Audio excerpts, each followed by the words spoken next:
Three, five. What's up, everybody? It's Tyler with Hook Sets Are Free.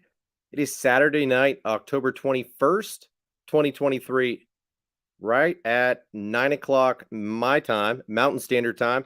Hope everybody's doing well on this beautiful Saturday night.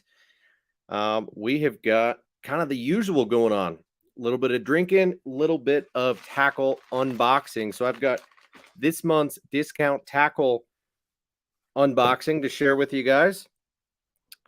As usual, my affiliate link to Discount Tackle is in the description of this video. So if you're interested in anything that I have to share tonight, or just generally speaking, or looking for good deals on bass fishing tackle or fishing tackle of all kinds for that matter, they've got saltwater stuff, they've got trout and panfish stuff, kind of everything that you might want at Discount Tackle. So go ahead and check them out. It is one of my favorite places to shop online. As you guys know, I've been a brand ambassador there for a few years now. And so I make regular monthly purchases there. And I've got this month's package in. I did get it like 3 or 4 days ago, was going to stream earlier this week, but I think it was on the same night that Brendan and Jermaine were live. And that was kind of a slow night.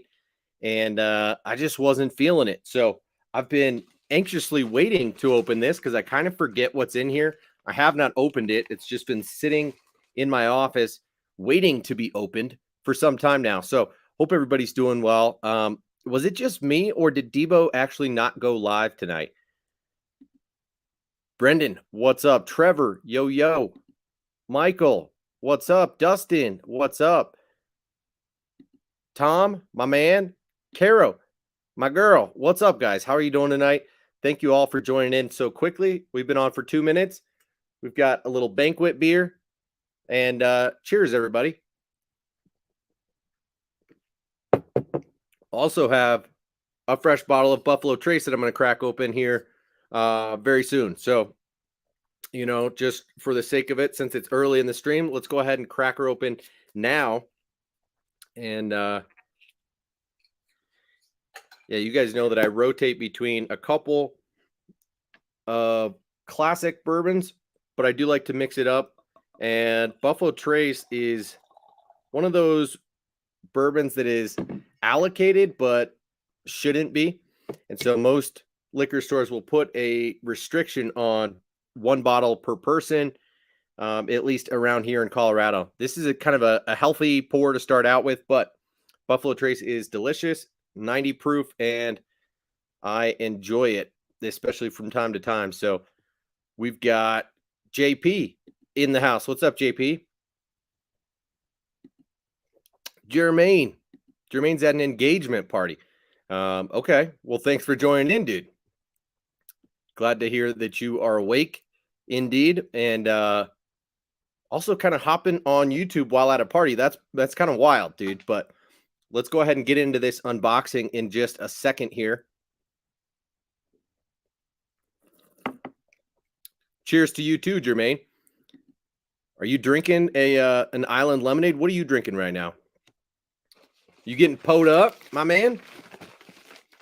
All right, guys, we're going to get into this. Looks like it might have been a tough one for them to seal because they put some sort of masking tape on there. Maybe it didn't seal all the way, but it did the trick. So no Debo stream tonight. And Dustin says, if all goes well, Debo's meeting you at the ramp in the morning. Sweet, dude. That would be super fun. Is Debo jumping in your boat? I didn't know you guys lived anywhere near each other. Okay, so now I remember at least one thing that I got and why this package is so tightly sealed. But let's get into this. I did title this video like fall fishing lures, but I don't know that that's necessarily true with all of these. I think there's a pretty wide variety here, and you'll be surprised to hear that I only spent $73 and change on everything that's in here.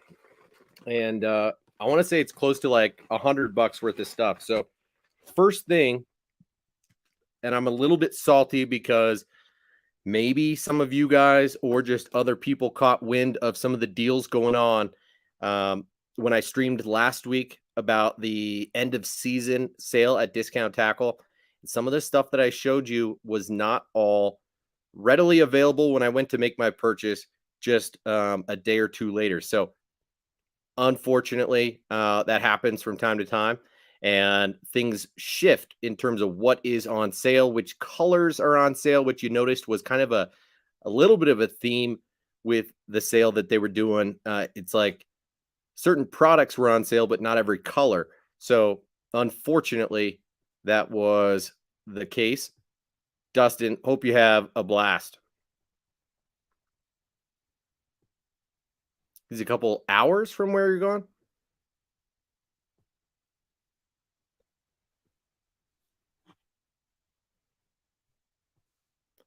All right. Dax Marshall, what's up? And very kind of you to say, and ladies, given that Carol's in here, what's up? All right.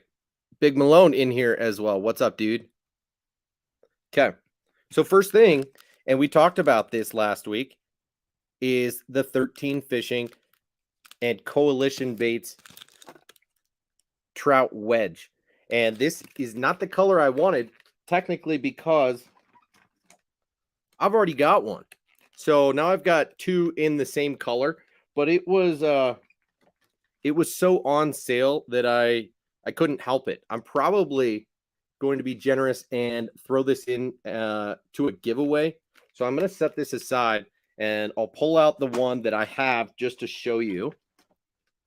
I know, don't give me a hard time for being a crappy giveaway guy, but it's going to happen sooner than later, believe me, and I am going to start sending out packages. But this is what the bait looks like, and it's a hog, okay?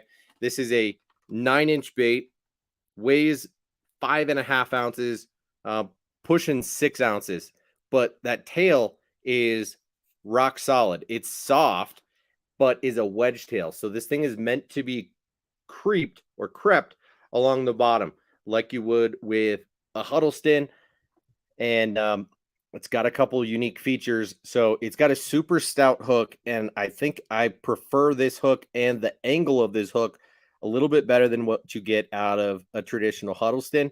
Plus you get this this keeper here on top, little line tied to rig up a stinger hook with ease. Now it doesn't have a split fin, so you're going to have to go around it on one side or the other, but it does have a magnet built into the back. So your stinger hook will lay right there on the back of the bait, which is perfect.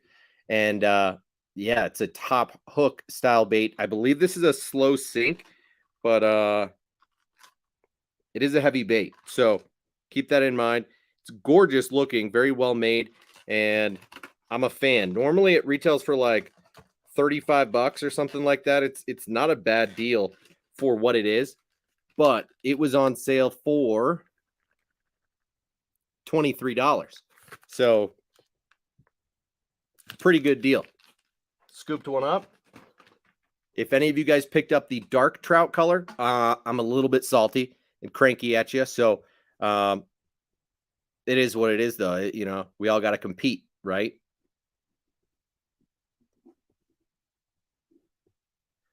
All right, Brendan's going to take a quick shower. No big deal. Perhaps a little bit of oversharing on the information. Yeah, Carol, it is a big bait. You do need to have a dedicated swim bait setup to be able to throw a bait that is nearly 6 ounces, but it's a good one.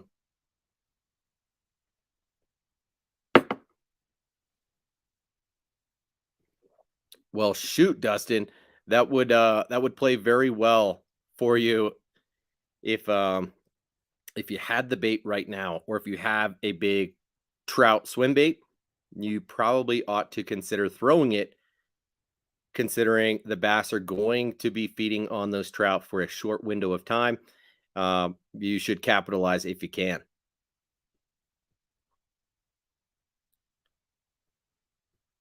Yep, you're right about that, Dax. It is just a hair softer.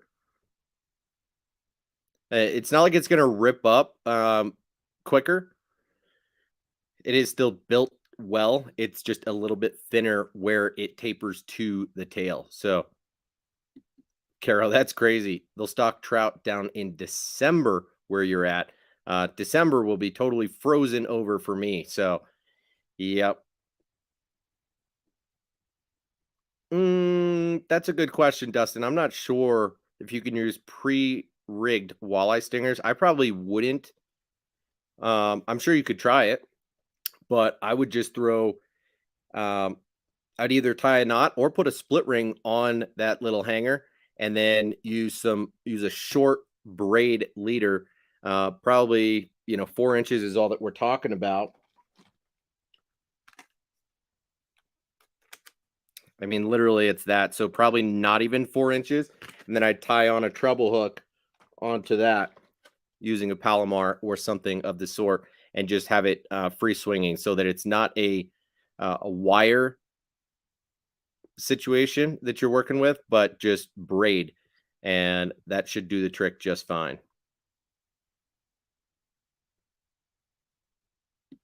Yeah, that's fair, Caro. Um, if it'll handle up to 3 ounces, you're fine throwing a lot of baits out there. But once it gets to 5 and 6 ounces, you're gonna overpower that setup for sure. Gators Adventures, what's up, dude? How you doing tonight? Tom, nice, dude. I was throwing the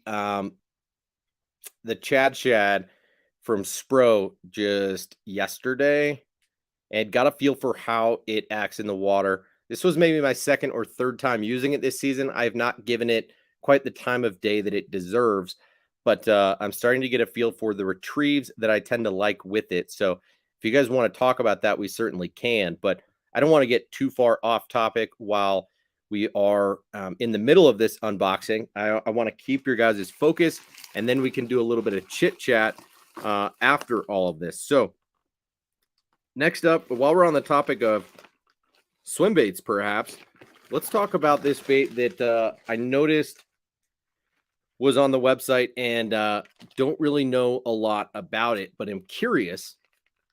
And this dude is the saltwater coal shad from Berkeley Power Bait. So, is this any different than the paddle tail power stinger? I don't know. And honestly, that's a bait that I don't have. I was not all that impressed with the power stinger in the first place. I think it's overpriced for what it is and kind of stiff. So not my favorite chatterbait trailer, that power stinger. But I had only gotten one pack of them anyway to pair up with one of the I forget what their chatterbait is called, but the Berkeley bladed jig that Jermaine was so pumped about early season this year because he caught a big fish on it like right when he started using it. But let's pull one of these out and show you what they're about. Of course, because it's saltwater, it is going to be a little bit stiffer in nature. The plastic is going to be thicker. So you'll notice it is pretty stiff and not super soft. However, because of that honeycomb, you are going to get a fair amount of action in that tail. So I got to say, I'm pretty happy about that. First impressions are pretty good. And this is my very, very first impression. But with the way that bends over, I think it should swim pretty well. Now, given the size, it will take probably a 4/0 hook best, a 4/0 owner beast. It's a 5-inch bait, but that honeycomb does start right here. So you've got a hook slot all the way here. It's not, oh, it is open about to the middle of the bait. So I like that. Should hold, a screw lock well in the front and then an EWG style swim bait hook that'll go into this. So this is the mermaid color and it's beautiful. kind of like a rainbow trout slash threadfin shad, gizzard shad type of color. I am not mad about it. So actually, I'm kind of happy that I did decide to pick these up. The colors for the saltwater version are not fantastic for freshwater, but that's okay. You know, it's not that big of a deal. The mermaid color is awesome. So I am happy about that. But the other one that I got is probably going to be a dirty water special type of color. And this is just like a straight chartreuse type of color. Chartreuse silver fleck. So they recommend a Superline EWG. That sounds about right. Although I would use one with a screw lock on it.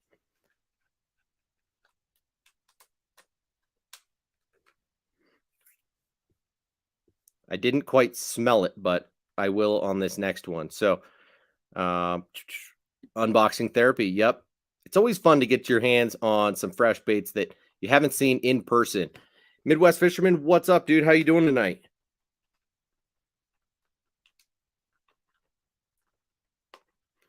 Wow. These staples are annoyingly effective.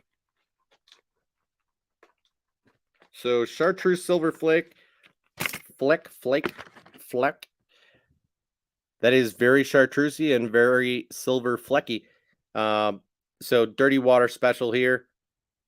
Saltwater special. This will go well on the back of a swim jig, probably even a chatterbait, and maybe even well on the back of a buzzbait, but probably still going to throw this primarily as a standalone swim bait.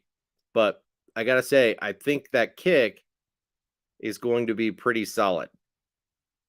Now, you'll notice that it doesn't go all the way into the body, all the way up the honeycomb. It's still a pretty subtle kick, if you will. And I'm pretty pleasantly surprised with it. So I think it'll do well as a cold water swim bait more than anything, with that little bit of a subtle kick. It does smell like power bait. Bass will eat that up. Slobber knocker, that is what it's called. Thank you, Dax. Thank you, Caro. Thank you, Malone. Cold water swim bait. There you go, Dax. Same page. The BKK Titan Diver might be a little bit deep for this one. I'll say that. The Titan Diver is has a super deep belly on it that is more in line with what you get from well, it's even deeper than what you get out of an owner beast. So might be a little extreme for the bait because the bait's not a really big body. I honestly think that an owner beast or a Titan Diver from BKK go better with like one bait just jumped to mind. So first is the 13 Fishing Coalition shad, and then the other was the Beast Coast Miyagi swimmer. Where do I have those right now? Right here. So the Miyagi swimmer is a bigger body swim bait and super underrated. I don't know why people don't talk about these a little bit more, but hand poured swim bait with a thicker body on it. So that deeper belly hook does really well on these. If you don't have some of these or haven't used them, you need to. They have a really good swim on them. Not quite a cold water swim bait, but on a weedless hook, they come through grass and really nasty stuff super well. I was throwing one of these earlier this week as well. And for the last handful of years, they've been one of my favorite paddle tail swim baits. I can't recommend them enough. Those in the baby Boom Boom swim baits, but the Boom Boom is probably closer in body size to what you get out of these saltwater coal shads. Not as strong as the traditional power bait, but it has the same scent.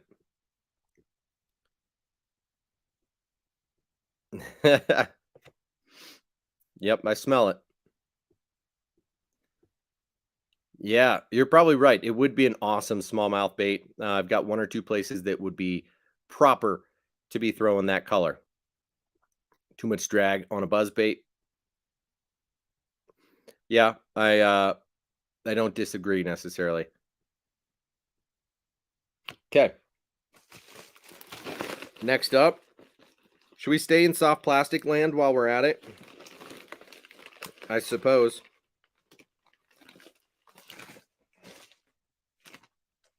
All right, so this one I'll go pretty quick, but this is the new 3.5 inch scented jerk shad from Z-Man. This was a bait that Gussie helped get released after he won the Bassmaster Classic.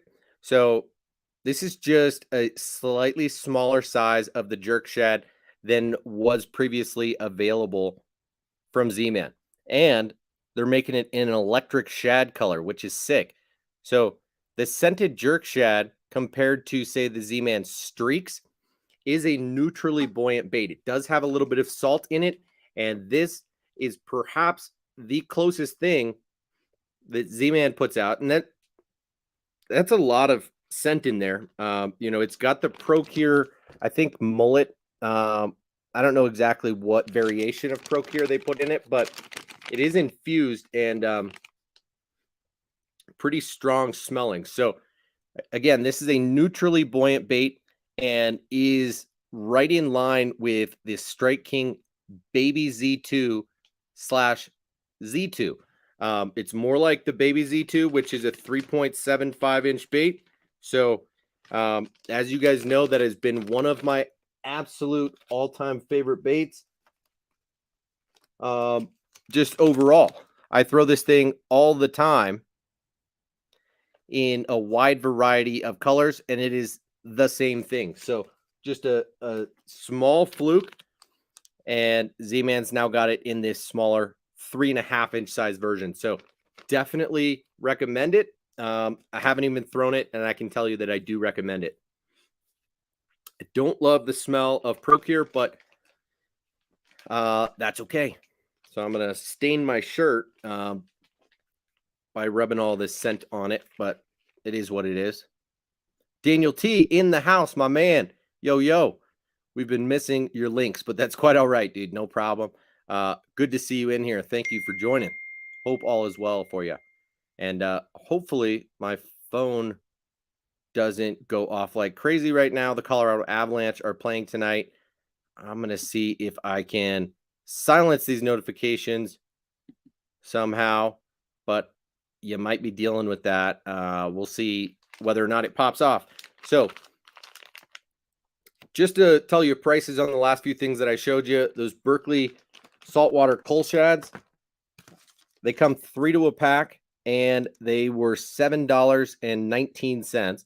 So pretty good deal for a paddle tail swim bait. Not a great deal, but also not bad. That is a little bit discounted from, I want to say, $7.99 or something of the sort, maybe even $8.99. I don't know what they go for full retail, but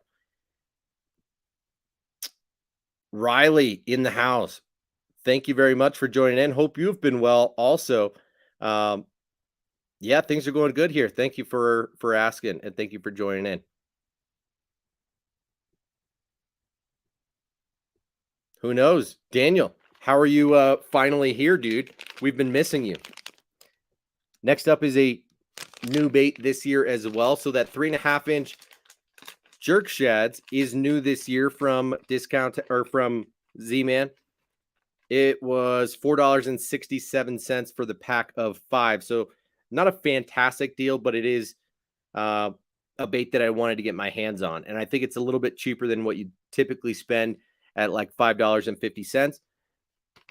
This is a brand new bait designed by Brian Latimer. And it's an Elastec creature bait that is a little bit different than most of what we see out there on the market already. So you'll notice that on the head, there's a little bit of a notch there, like you'd see in some of the Reaction Innovations plastics. Not a substantial notch, but still solid enough to hold um, the nose of your hook. And then it's got a lot of ribbing here throughout the body, and it's thick enough to hold a solid flipping hook if you are going to flip with this, or an EWG hook if you're going to drag it on bottom or Texas rig it, whatever you're going to do with it. Uh, should be a good bait. Now, these appendages on the side have a little bit of beef to them, so that's cool. Should disturb the water a fair amount, but of course you could cut these off if you didn't want them there and you wanted a little bit more free movement from these tails. But likewise, on the tail, this is not a standard brush hog style tail. You do have to rip off these little tabs on the kickers, but unlike what you'd see on a traditional brush hog or something of the sort, these calves, if you will, on the legs have some beef. I mean, these are jacked up legs. So you're going to get quite a bit of thump and kicking action because you've got extra weight in all these appendages. So I got to say, I am pretty excited about this, seeing it in my hands, seeing the way that it was built and where the extra plastic was added in.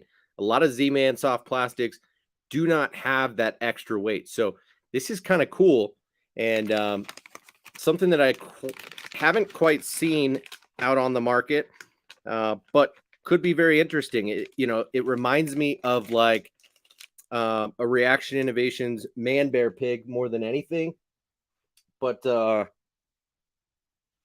looks like a really great bait. So of course you could, Riley. Now I assume you're talking about the Gremlin and not the jerk shads. You could throw the jerk shads on a swim jig, but you'd want to go up in size to either the 4 or the 5 inch for that, and that would be a much more subtle profile. But if you're throwing the Gremlin on a swim jig, absolutely, that would give you an awesome, very aggressive action, and I wouldn't mind doing that. Now, that's not typically my style, but absolutely an option. I typically throw more of a craw or a swim bait style presentation on the back of a swim jig, but there's absolutely no reason that you couldn't throw a creature as well.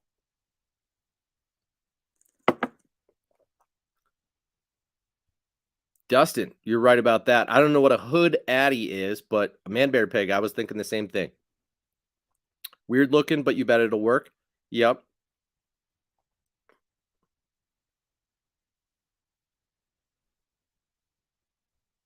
Daniel, I am sorry to hear that your personal life got turned upside down. Um, just know that you will be in all of our thoughts and prayers, and I'm glad to hear that you are doing a little bit better now, perhaps. But yeah, you were working like crazy for a period of time, huh? And so I feel for you there. I've been working a lot the past 2 months as well, and I don't know how much that's going to slow down as we go through the fall and into winter, but hopefully it will just a little bit. But you say everything is what it is. You're moving on. Life is going again. Okay. Living life, my man. Actually went fishing today. Well, as Carol said, welcome back, Daniel. Good to have you. Um, love having you in here. Michael, I don't know. And where is Matt when you need him? But Matt has probably used the Hide Up 70 square bills. I have not. So I don't have any opinion on that, unfortunately. We could take a look at it, but I do know that Hide Up makes some great baits. So you probably wouldn't go wrong in purchasing them other than, paying the price, right? If I had to guess, they're probably $15 to $20 per bait. So I don't blame you for doing a little bit of research, trying to get some other people's opinions. And yeah, Daniel, nice. That Minnow Flat 95 was the juice today. Glad to hear it, dude. That is a bait that I absolutely love. Good to hear that a jerkbait was doing the trick for you, man. So I've got, I think, 3 more baits in here, aside from the old classic Topo Map sticker. But let's see what we got. It's kind of random. So here's a tried and true bait. I actually got this to give specifically to Randizzle, because he absolutely loves Okeechobee Craw. And I don't think I've ever sent him a package before, but this color is called Old Greg. And this right here is the Jabberjaw from 13 Fishing. Why don't you guys sound off in the comments and let me know what your thoughts are of the Jabberjaw. This is a bait that I am a big fan of. It's a fat-bodied squarebill crankbait made in some really great color patterns, and it's got this black nickel blade that is free swinging, and as it's swimming through the water, the blade clacks on the cheeks of this bait, which are made of metal, and this thing makes a racket underwater. So it sounds like a chatterbait, but swims like a squarebill. And this is a totally unique bait out there on the market. Now, 6 Sense does have their own version of this bait as well. They both came out around the same time, so there was some controversy when that happened. But the 6 Sense bait is called the Axis, and there are a couple of features that are just a little bit different between the two baits. But I think both are good, but I definitely prefer the Jabberjaw myself. And that has everything to do with the way that the bait performs in the water. A lot of 6 Sense crankbaits are really well made, but are super erratic. And the Jabberjaw is less erratic, more consistent of a swimmer than the Axis from 6 Sense. The Jabberjaw swims consistently, but has the sound going for you. It deflects really well, Dustin. So it is good for most conditions. I probably wouldn't bring it through wood as much as a typical squarebill, but I would fish it around grass. I would fish it around rock, and I would fish it around light timber. But I wouldn't bring it through heavy laydowns quite as much, because it does want to roll a little bit. It's not going to come through quite as stable as a traditional squarebill, but that sound profile is just what makes it so different than any other squarebill out there. So I do highly recommend it. Price points: the Z-Man Gremlin was on sale for $4.24. You do get 4 in a pack with those, and then the Jabberjaw was on sale for $7.70. I don't know, a little less than $8. So I want to say it retails between 10 and 12 bucks, maybe a little bit more, but it is a really good bait. Michael JP says he's got a bunch of the Hide Up 70s and he loves them. Small profile, but it gets bit. Nice.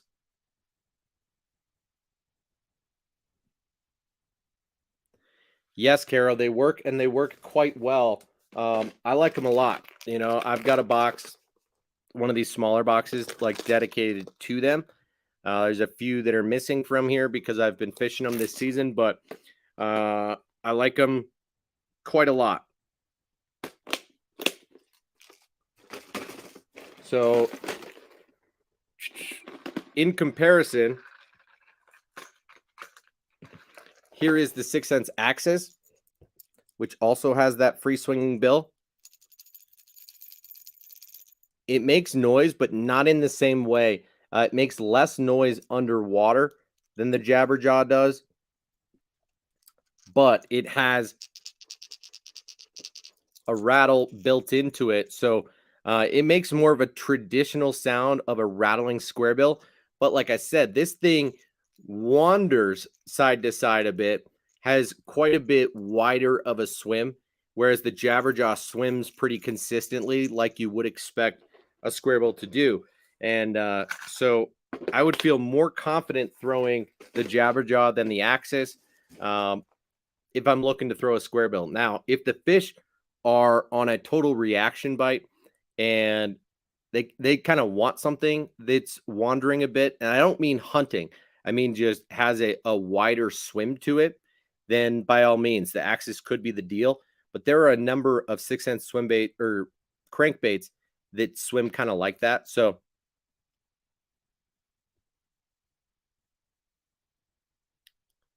nice, Daniel. Have you fished them? Right on, dude. Yeah, and they now make a Jabberjaw deep, so you could buy one that'll fish to 6, maybe upwards of 8 feet deep. But the standard Jabberjaw is that classic 3 to 5 foot diver, and I would fish it, where you've got drop offs in relatively shallow water. I would fish them near wood, but not in the middle of it. I would fish it in high percentage areas, or even in open water or over the top of grass that is subsurface. So, yeah, Caro, give it a shot. Don't be scared to use it because it's different and it has a different profile than a chatterbait. Swims different too, and it's a really good bait. So, Daniel's got the deep diver of the Jabberjaw. Okay. And you like it if it's windy or a little bit more stained or dirty. Nice, dude.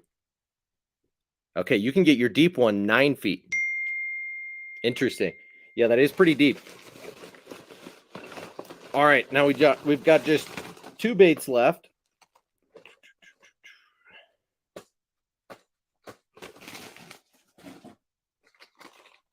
I don't know if I told you guys about this bait or not, but this is one that I do not have. You guys know I'm a big fan of Evergreen. I have steadily been picking up more and more of their baits in the last year or two. Most recently, I picked up the Shallow Hog 3. This is a loud square bill that is relatively shallow diving, but is a big body.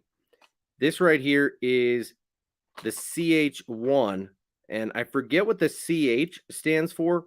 You guys will have to look that up for me, but this is a tight wobbling wake bait. So this is a 0 to 1 foot diver. You can see that tiny little bill on the front. It is a micarta bill, and it's got the weight placed properly right under that front treble hook.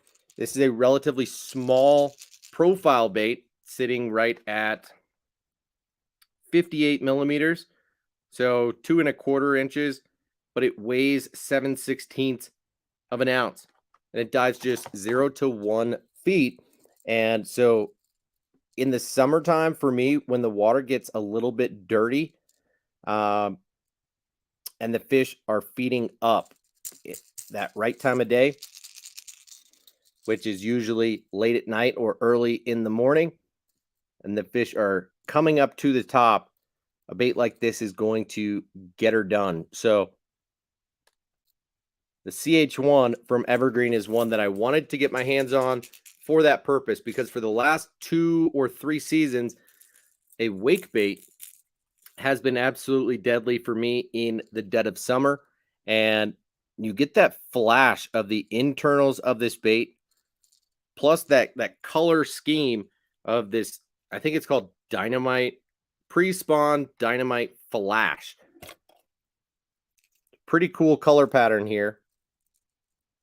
I think this is going to be an awesome bait for when the grass is all the way up and you want to bring this right over the top of fish if you're fishing during the day, or at nighttime if you're fishing right up tight to the bank, or first thing in the morning when fish are feeding up. So picked one of those up. I think that window of time might be past me at this point, but I was very interested in the bait, and it was on sale for a good deal at $11.21. I want to say it retails at about $15 or $16, so decided to pick one of those up. Daniel T, you're right. The Clutch Hitter, CH1, Clutch Hitter. Thank you very much.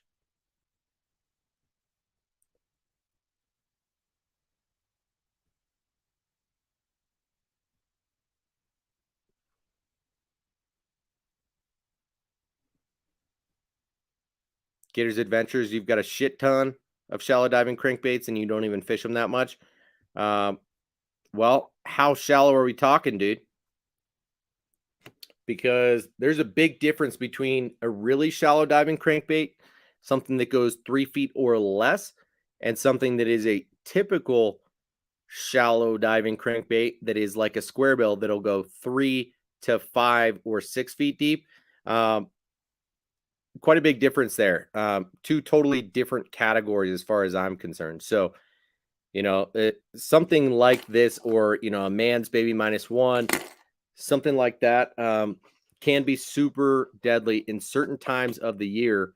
And I've had great success on them in the last couple of years. So, yep, you're saying mostly square bills. So we're talking more of like a 3 to 5 or 4 to 6 foot diver. And I hear you. I've got a bunch too. I also don't fish them as much as I probably ought to. Same goes with medium diving crankbaits. I go pretty quickly through the paces of going from like flat-sided crankbaits to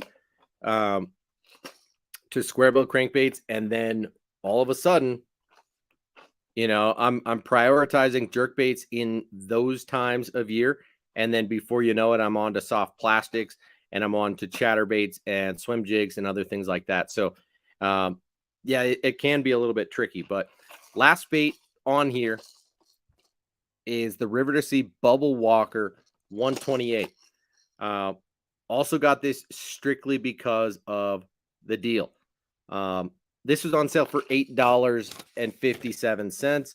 And I have one of these currently, and I like it, but I don't throw it as much as I should.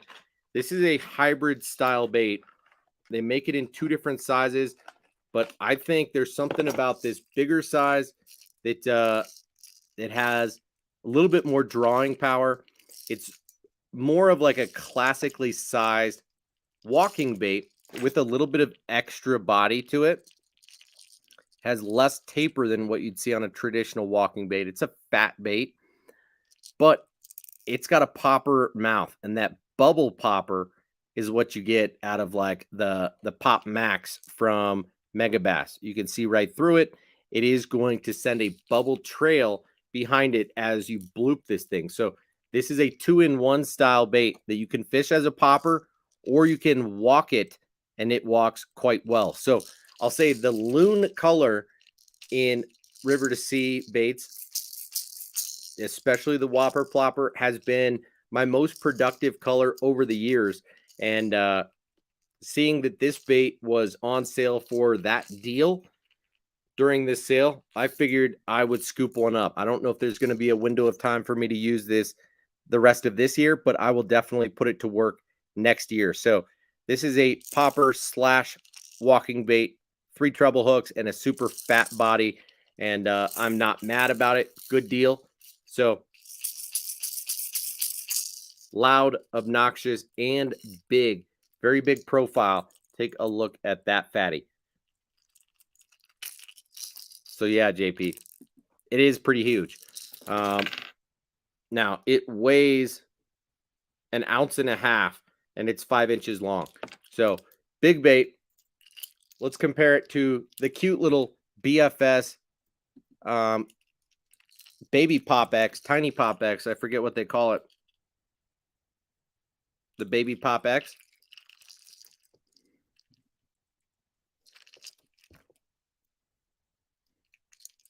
Kind of amusing. But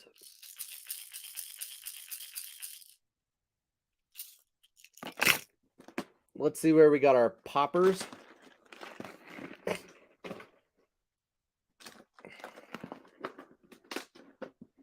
And I'll show you how it compares to like a Pop Max.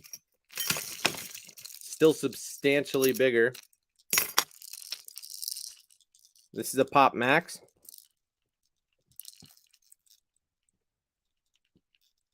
This is a hoss of a bait. Hard to compare it to any popper that's out there. It is more of a traditional walking bait that is going to move a lot more water and create quite a bit more racket than what you would out of a traditional walking bait that is going to smooth glide on the surface, even if it's loud. Like here's the Dog X Diamante. Pretty similar sound profile, pretty similar length, but a much fatter bait.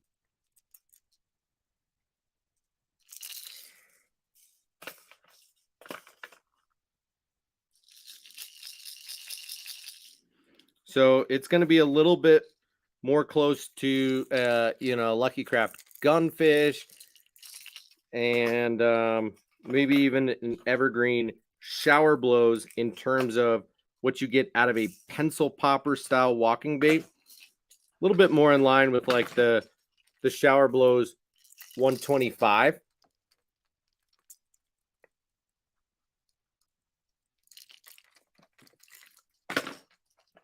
But yeah, this is a big dog. So now I got 2 of them, and I'm not mad about it. Got it for a reason, and mostly it was because it was a hell of a deal. So all of that stuff amounted to less than $75, and that is the end of this unboxing from Discount Tackle for the month. Little bit of everything, if you ask me. We got a walking bait, we've got a wake bait, we've got Jabberjaw, so a square bill crankbait.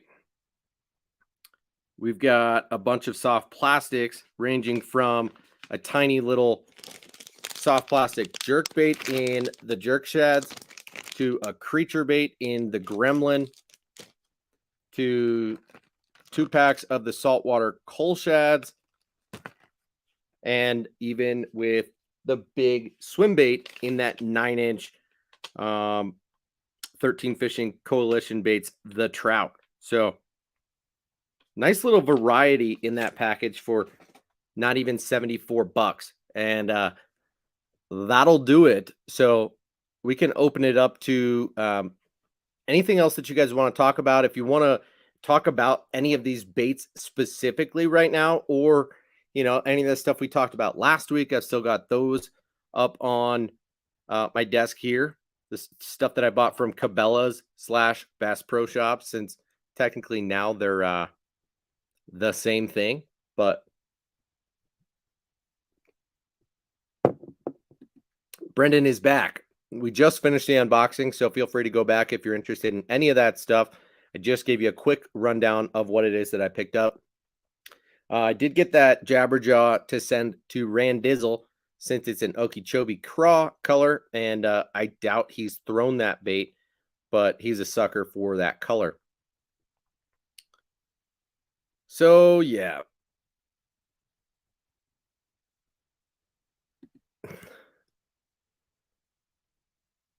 The girth is large. Is it over an inch? I would say it is. I did not check. I didn't put my hand around it. It's solid.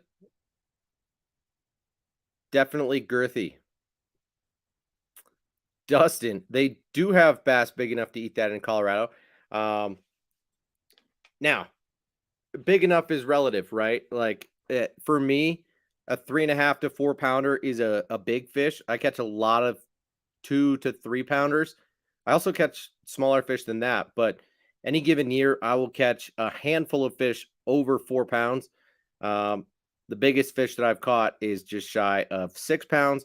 So there's definitely fish big enough to eat it. Um, it's not any bigger than the Whopper Plopper 130, and that has been a productive bait for me over the years, especially in the loon color. So that was kind of where my thought process was going. I recently lost my loon 130 Whopper Plopper and was disappointed because I've got the whole family of loon colored Whopper Ploppers all the way down to the 65. And unfortunately, lost that one, I don't know, a month or two ago. And so when I saw that this one was on sale for as cheap as it was, I decided to scoop it up. Any big baits? Well, just those two, right? The Bubble Walker 128 popping walking bait from River to Sea, and then the 13 Fishing Coalition baits, the trout. Did get those, and checked out the saltwater coal shads, the unrigged coal shad in the 5-inch.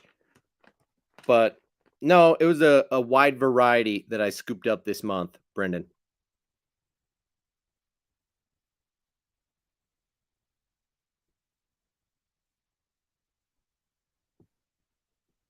Yeah, Gators.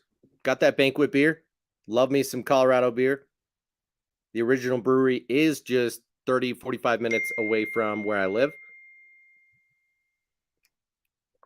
And it's a cool one to visit, but I also just like to support Coors. I drink it instead of Budweiser or most other cheap or light beers. And the banquet has just a little bit of extra crisp on it. So I'm going back and forth between the banquet and the Buffalo Trace tonight. So not sure if any of you guys are drinking, but if you are, happy Saturday night. Cheers to you.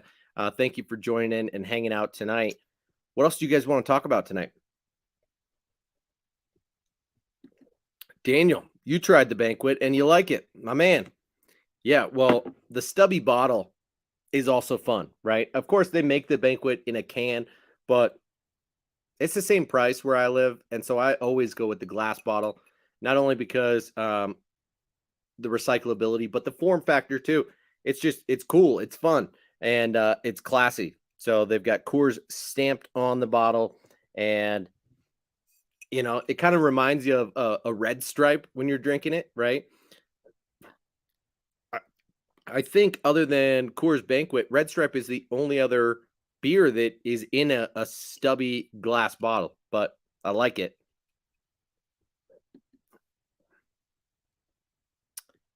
Yeah, a 4-pounder definitely can swallow that trout whole. So, of course, it could eat a 128 size walking bait. You know what I mean? Or 128 size popper. Brendan, I'll show you one more time since you weren't quite here, but I forgot that I put it in my walking bait box and not my popper box. Walking baits, wake baits, and here we go. So this is the Bubble Walker 128 from River to Sea. And it's a fat, big old pencil popper walking bait. Really solid bait, but super fat. And it's a big dog. So the question was, do I have any fish here in Colorado big enough to eat this thing? And the answer is yes, I do. I bet a 2.5 or 3-pounder would hit that bait. Yeah, no, you're not wrong. I do not like Coors Light, but I do like Banquet. Coors Heavy, nope, never heard it called that, but Banquet beer, classy. Yeah, don't try the light. Coors Light is gnarly. Now, the one cool thing about the Coors Light in the can is that it has the indicator. If it's cold, the color of the label on it will be purple, and if it's not, it will go back to silver. So that's kind of cool, but just a marketing play and something that most people like. Mark, Megaforce, what's up, dude? How you doing? Dustin. They might. I don't know that.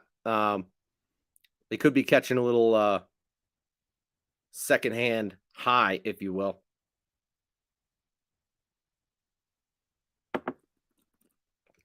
Caro needs more coffee. Bud Select. Interesting. I haven't had that in so long. There was a time in college where I was like, oh, Bud Select seems kind of classy too. I always preferred Budweiser Original, but then I got turned on to Bud Select when I was like, I don't know, late teenager, early 20s. There was a time where I definitely liked Bud Select for sure. So Brendan, the little Kolschads, I'm like surprisingly happy with, dude. I didn't go in with huge expectations, of course, but for being a saltwater soft plastic and being relatively stiff, right? The body is stiff. It's a saltwater soft plastic, so um, not a lot of stretch or flex or softness to it. But that honeycomb is actually pretty good. Um, so you get a lot of action on the tail. That said, if you take a look at it, you're going to notice as we kind of established, I think this is going to be a little bit better of a cold water soft plastic swim bait and might go well on the back of a swim jig or something of the sort, but pretty good. I am pleasantly surprised and am kind of excited to use it. Now, that said, there are a lot of other baits in this size range that for me are tried and true. So it's hard to say that like this is going to jump up and be a go-to bait for me.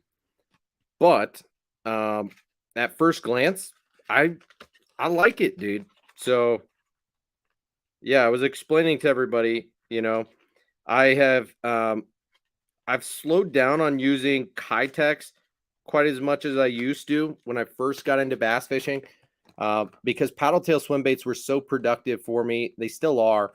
That I wanted to experiment a lot. So, these days I tend to throw the Magdraft 6-inch a lot. I throw the Beast Coast Miyagi a lot. I throw the Optimum Baby Boom Boom a lot. I even throw the Scottsboro a fair amount. Now I don't throw the 4 and 5-inch Spark Shad as much as I thought I would when I first got into them. I tend to throw the 3-inch and the 7-inch, even though I don't have a lot of them, more so. But the 5-inch saltwater coal shad is surprisingly pretty good, dude. Glass is better. I'm with you, Daniel.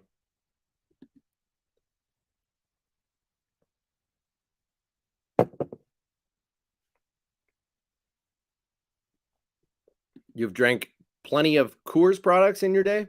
Colors products? Coors, I assume? Anything in glass tastes better. Yep, agreed. Carol, don't admit how old you are. Bootleg, that's ridiculous. Get out of here. Dustin, you're right, but they don't anymore.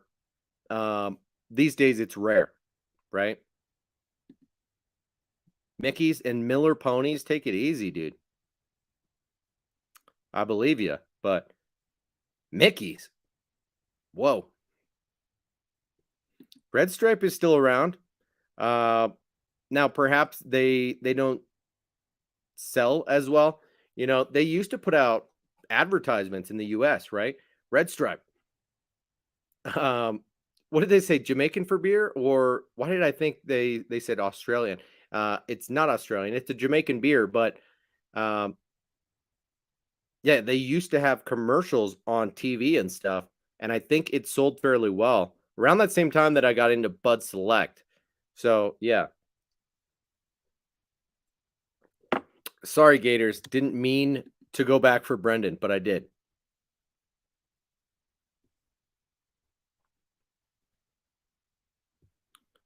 The Schmidt's bottle. Okay. Well, a grenade-shaped bottle would be badass. Would be expensive to produce, but um, yeah, the stubby bottle is kind of cool, you know? And it doesn't feel girly because it's fat, right? Um, it's not a skinny bottle.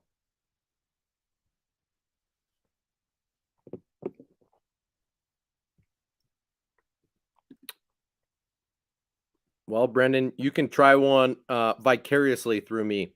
How about that?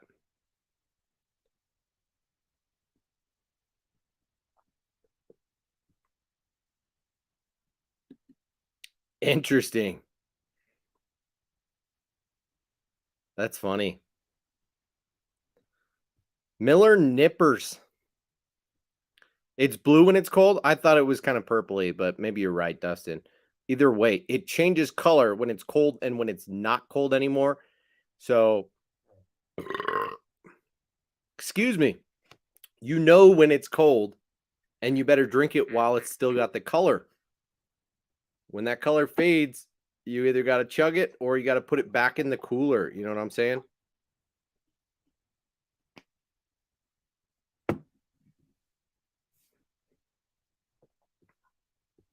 Yeah, Brendan, it is a cool color. This one is called Mermaid, and I do recommend it. The other one that I got is a Smalley style color, Chartreuse Silver Fleck. It's fine, but this mermaid color is pretty badass. You know, it's a hybrid between like a rainbow trout and a gizzard shad type of color. I like it. Yeah, definitely not gonna happen. Kitech is almost, you know, I'm glad to hear that it's still doing well, but for a while they had so much market share over the soft plastic paddle tail swim bait scene and just dominated. But now there are so many different baits out there that do a fantastic job. Like this is one bait that I'm really excited to try out is the Opti Shad in this 2-inch, right? Tiny little soft plastic swim bait that has quite a bit of body to it and quite a bit of tail. It's a hand poured soft plastic swim bait that is micro sized, that has a really fat tail, right? You saw me open this like last month, and I think this would go awesome on a 1/0 weedless hook or on the back of anything, or probably best on a drop shot if you're going to swim a drop shot. That could be an awesome bait.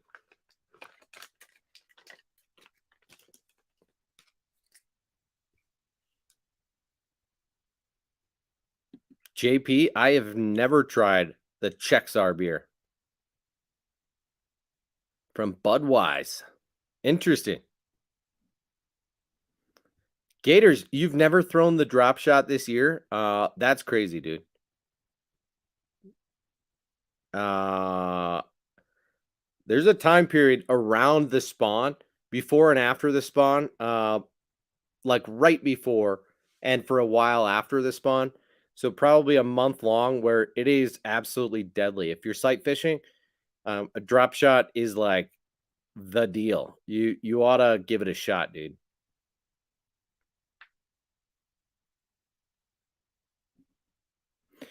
Yeah, Daniel, I'm with you, but I just don't throw the 4-inch or the 5-inch all that often. And I tend to mess around with other swim baits when I'm in that size range and have great results with them.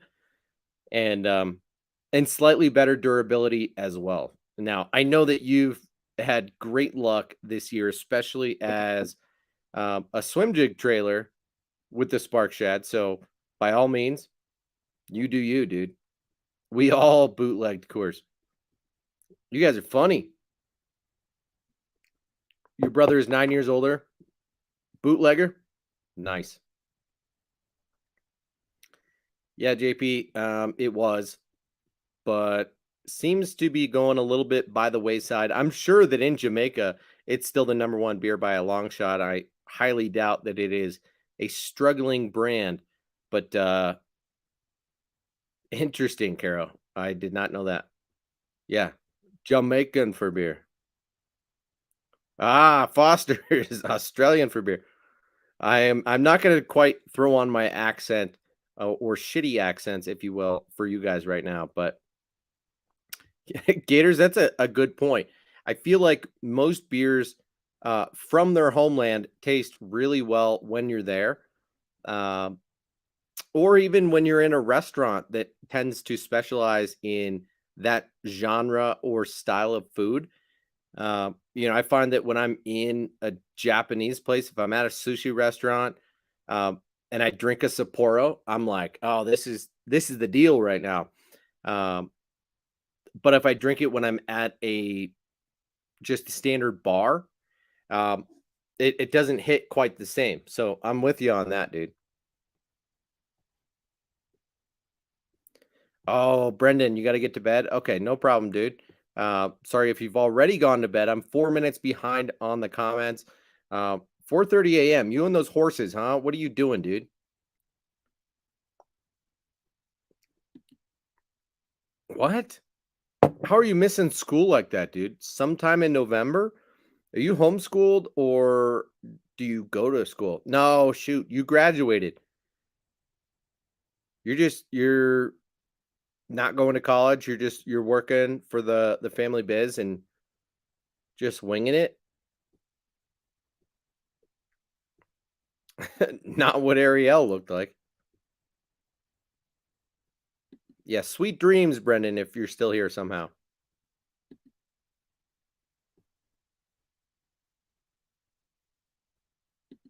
Oh, Daniel. Yeah, you talked about that earlier this year as well. I never quite got around to doing that, but I brought it with me and considered it.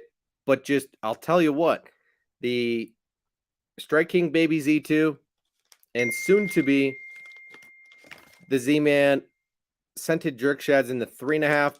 Uh, that just tends to be more like right up my alley in terms of that neutral buoyancy, the way that the bait acts in the water.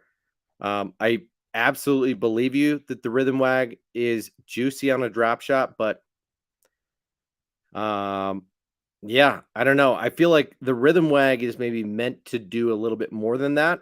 Even on the package, it says that it's supposed to be a back glide style bait as well. So I think I just overthought the bait before using it, rigged it up a couple times, maybe threw it once or twice, and then just kind of gave up on it for no particular reason. Now I think it comes in two sizes, and I had the smaller size and probably need to go with the bigger, but that happens. Carol, you're the youngest of 5 siblings. That's wild. Well, back in the day, I guess there was a lot less beer on the market, so maybe Coors was like a badass thing. These days, I see it as a cheap beer. I got a 12 pack for 14 bucks today, and that's very affordable, right? There are breweries here in Colorado that make really high end classy beer that it's like a small batch type of mindset. And they sell 4 packs of beer for anywhere from 15 to $20. And I seriously considered getting one of those today because they're so good.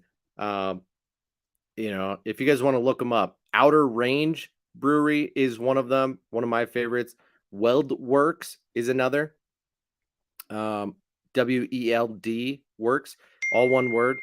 And Eddie Line, EDDYLINE is another. All those breweries are putting out very similar high quality beer, but that is like craft beer to the max. And it's expensive. They sell them in 4 packs, again, for 15 to 20 bucks a pop in liquor stores, right? So, not a great deal. You're spending about as much as you would at a bar, and they're really good, dude. So I was tempted, but then I opted for the cheaper beer, thinking, shoot, I could drink 3 of these for the same price as one of those others, and maybe I'll just go with that. I do like a banquet, and was just feeling like having a little bit of volume tonight. So between that and the Buffalo Trace, which was a great deal at $26 for the bottle, couldn't help it. Scooped him up. That's what I thought, Caro. So dude's just in limbo land, just figuring life out right now. Building baits, working for the family biz, doing horse stuff and farm stuff, and loving every minute, or maybe not, you know. You got to figure out what it is to be an adult. You think Fat Tire sucks? No, yeah. We like Fat Tire here in Denver. That's interesting. We do like Fat Tire. Now, it is an amber style ale, so you kind of have to be in the mood for it. But historically, I've always had respect for and enjoyed Fat Tire.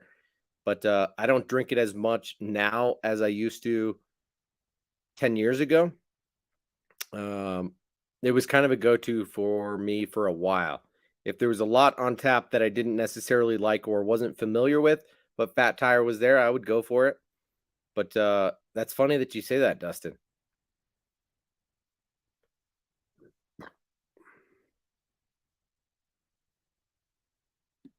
Dang, Carol, big family you come from. Foster's.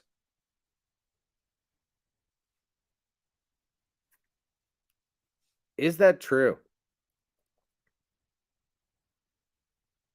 Australia just like exports all of their Fosters, but doesn't sell a lot of it locally. Is that true? Sapporo Reserve, dude. I don't know that I've seen that, but it sounds delicious if it's more full bodied, my man. All right, fair enough. Get out of here, Daniel. That can't be true. Dustin, I don't think so, dude. And I'm not even quite a kid, right? But Smokey and the Bandit, how old is that? Alcohol percentage on a Coors Banquet is not substantial. We're talking 5% even. Right there. 5% on the dot. Now, Colorado has some laws, or used to have some laws, where in grocery stores and other places, alcohol had to be at 3.2%. And so if you were a rookie and didn't know where to buy your booze, you might accidentally buy 3.2 beer. Now, that has gone by the wayside and is no longer the case. Hasn't been for a number of years. So you can buy regular wine and beer at grocery stores and stuff, but not liquor. I think one location per company can sell liquor in the state, but that's it. Otherwise, it's beer and wine only.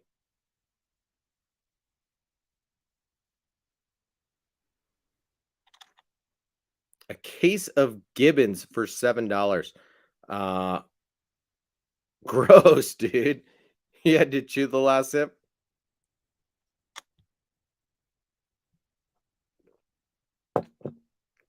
I don't know what kind of reputation Fat Tire has nationally, so I can't speak to that.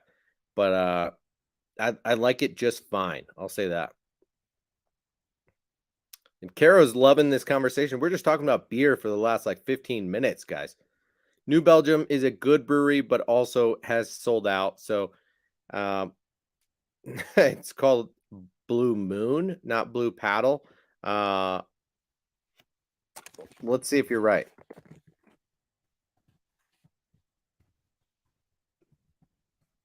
Maybe there is a Blue Paddle. Um,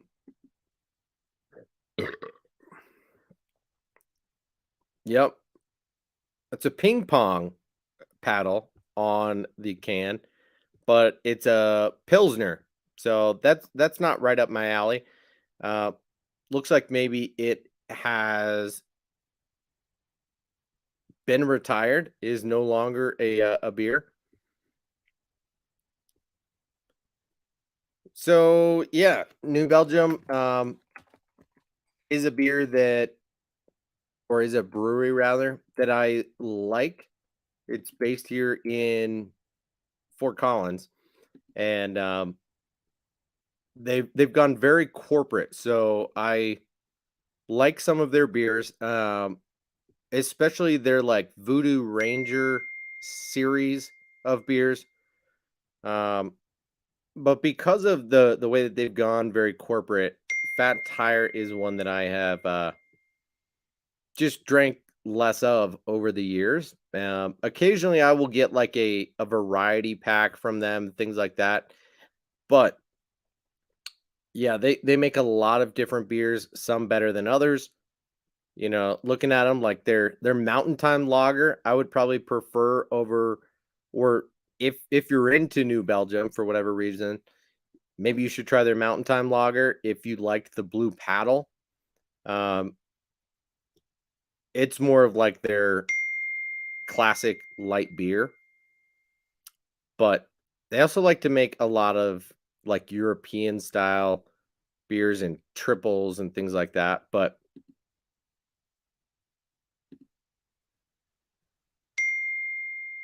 goodness, I'm sorry for all the dinging, guys. What in the hell is going on? The Avalanche are scoring some goals, so sorry about it. If I could silence these notifications, I would, and I apologize.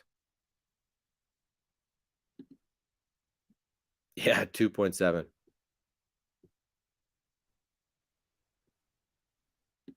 Iron City beer.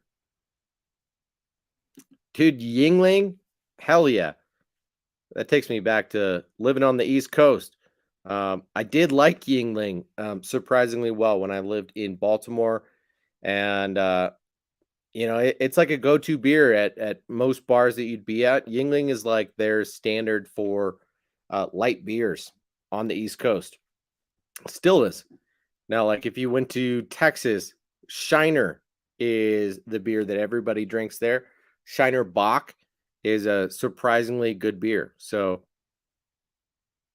yeah, I liked Yingling for a while. You know, not as like a go-to beer, but I would get it from time to time for sure. Yeah, Voodoo Ranger is one of the IPAs. I we can I'll share my screen. We can go on New Belgium's website for a second. Let's see if I can pull it up.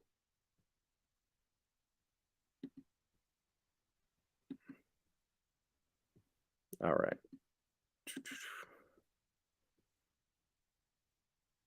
So you can see this is a Voodoo style with that branding. But the Voodoo Ranger IPA, the Voodoo Ranger Imperial IPA, the Juicy Haze, I like the Juicy Haze fairly well. The Juice Force and the Fruit Force, I would say the Juicy Haze would be my first pick, followed by the Juice Force and then the Voodoo Ranger IPA. But what's this Cryo Ranger?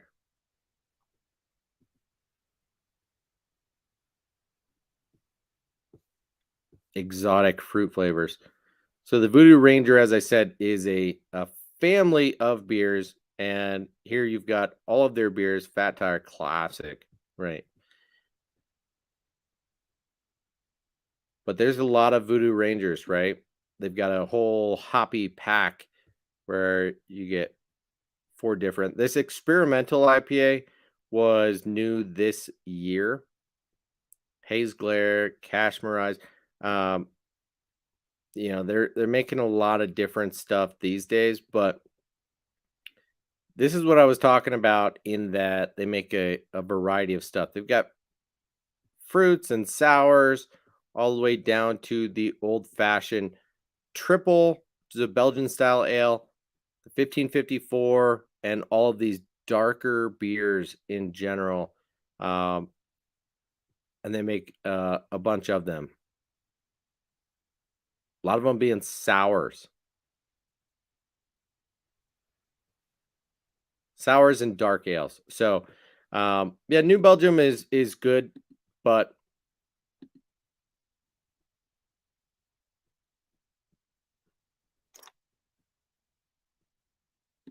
whoa,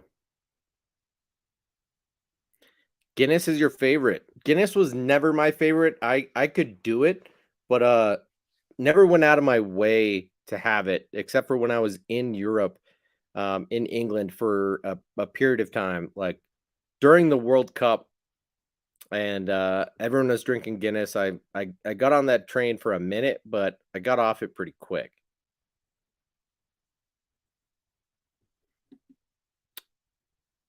Interesting. Well, here in Colorado, everything smells like skunk, so you kind of get used to it. Texas beer. Yep. Shiner is still king, you know. And Yingling is still good.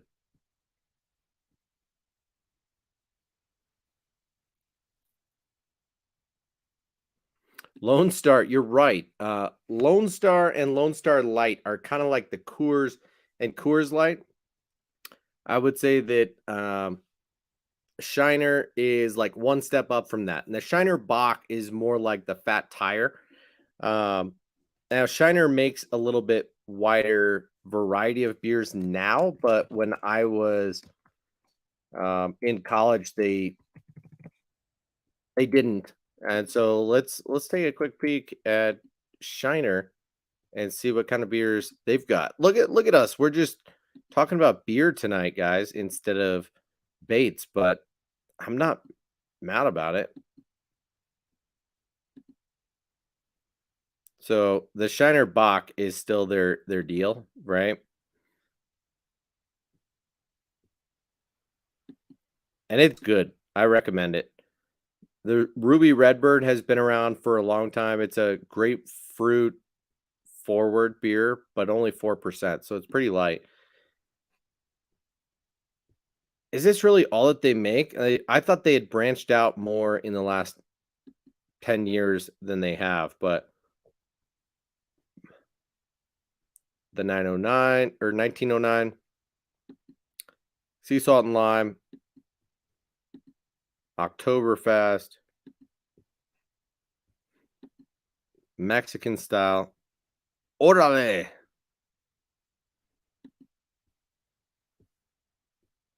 Black lager. And lastly, their Shiner Premium Golden Ale. So if and Shiner Light, I'm not going to talk about that. Light blonde, but yeah, Shiner is it's a good brand, but that Shiner Bock is kind of what I do if I'm drinking Shiner. But good point. The Lone Star is kind of the beer of Texas, dude. And Michael and Daniel, I don't know what you guys are on. I would say a pale ale for the last 5 to 10 years has been more my deal. I still want the hops. I want that bitterness, but I don't want all the alcohol content and the mix with the fruit forwardness and everything that an IPA has. But I do like that skunky and hoppy forward type of profile.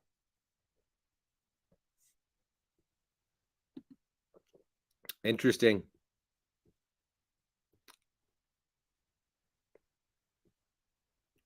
Black and tan. Interesting. Yep.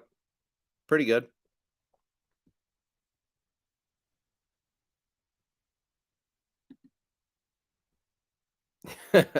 Couple of DTs sticking together. All right, guys, we still got 14 people in here. We've been on for an hour and almost 30 minutes.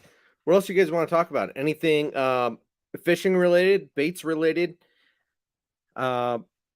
Fishing has been still slow for me the last since I started my new job 2 months ago, uh, so, I've acquired less baits than I would have in this period of time.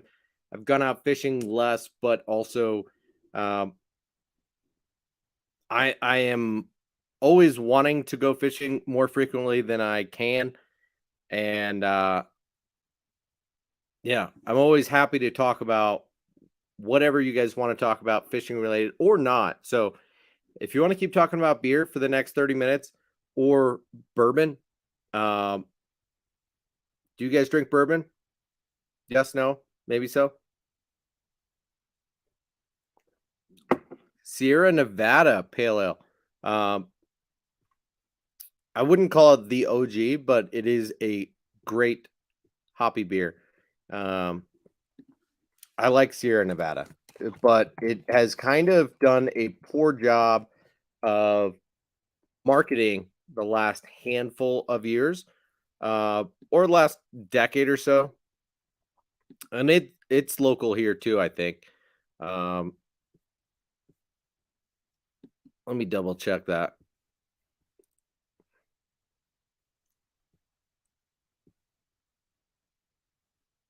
Nope, it's not. North Carolina and California. Where is Sierra Nevada located, or where do they come from? They make good beer, but I haven't had much of it in the last, I don't know, 10 plus years. Hell yeah, Caro. You're going fishing tomorrow. Don't care who gets in your way. What's the weather look like? Um, because I remember seeing that you said that it was a little bit chillier today where you're from. Today for me, it was not. Like it was 80 degrees today, in the afternoon. And for the next week, like it's looking like decent fall weather, actually. We're gonna have 60s and 70s with the lows in the 40s for most of the week, and that's pretty solid if you ask me. Now, that's steady weather, and I don't know how many opportunities I'm gonna have to get out, but like next weekend, it's gonna start dipping, and then look at potentially a week from tomorrow, the low is gonna drop to 21. And if that's the case, I'm actually gonna have to winterize my sprinklers and blow them out and everything like that. It is about that time of year for me to get on that. But I mowed today. I've been watering. Everything looks good. I'm like beating my neighbors' asses and keeping that nice looking lawn for now. Feels good.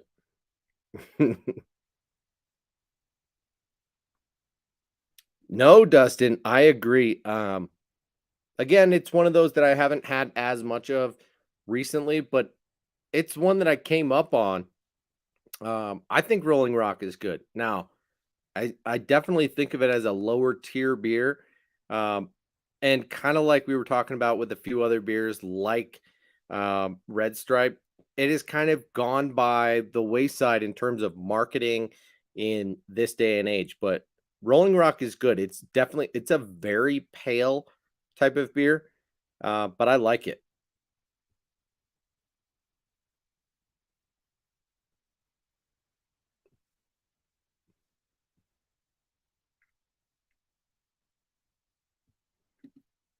Dang, dude, 7 Saturdays in a row. That's a lot of rain.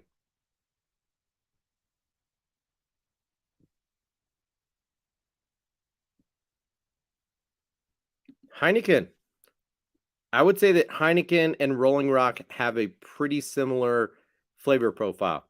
I don't disagree with that. Oh, Carol, I thought you said it was chilly today. 86? Take it easy. I thought you said it was like 65 today.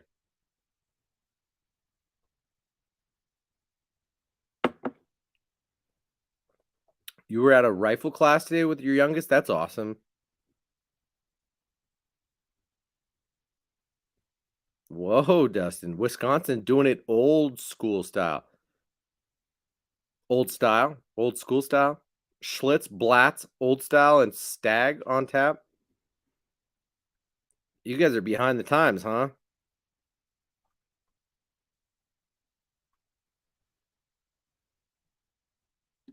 Well, JP, I am crossing my fingers for you. I hope everything goes really well.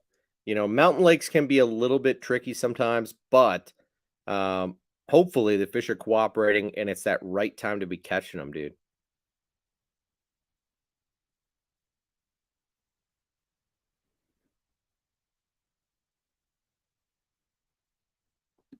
Daniel, really?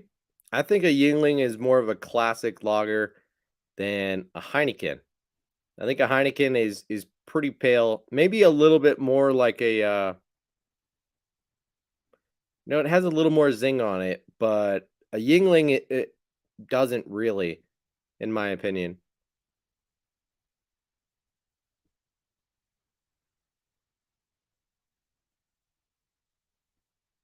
Nice, Caro.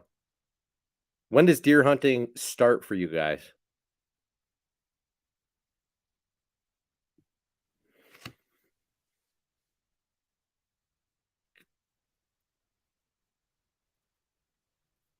Man, I saw some recent stuff. Do you guys watch or follow SB Fishing TV? Um, he was fishing a geek crack bait, the like the bow whatever hog, and of course that was a bait that was like mildly on my radar, but that I passed up on this year. It's one of those with like all of those skirt appendages off the side, kind of like a play off of the dice rubber, but yeah, there's a bunch of baits on the market with that action going on now, and that was like the only bait that was killing it for them that day. And as I've told you guys, the last couple of seasons, the Bellows Gill has been a remarkable bait for me, especially in the small and mid size. So the 2.8 and the 3.8 have been really good baits for me. You can see that even one of these three is destroyed, that is left in the pack. But um, the Bellows Gill has been great. I have not tried the Bellows Shad. I have not tried the Baobab, whatever it's called, and a few of their other soft plastic baits. But I do think their SAF material and the way that they design baits is cool. So I'm a little bit tempted to try those out. Now, if Brendan were here or Matt were here, I'd want to talk about this bait and how I have not put this to use this year and need to be.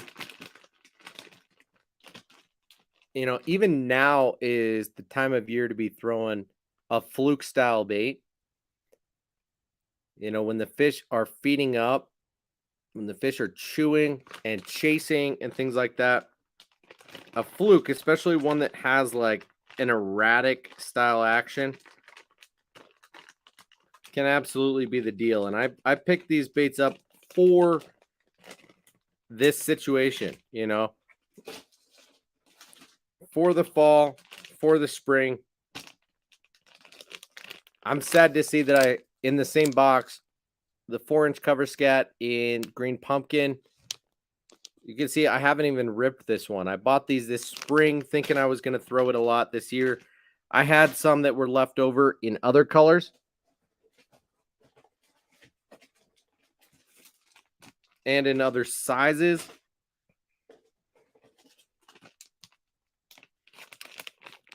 The Sakamata Shad is right in that same category as the VTS from Working Class Zero. So have not thrown them, but JP, you fish a lot of the same fisheries as SB Fishing? Matt, have you ever run into him or no?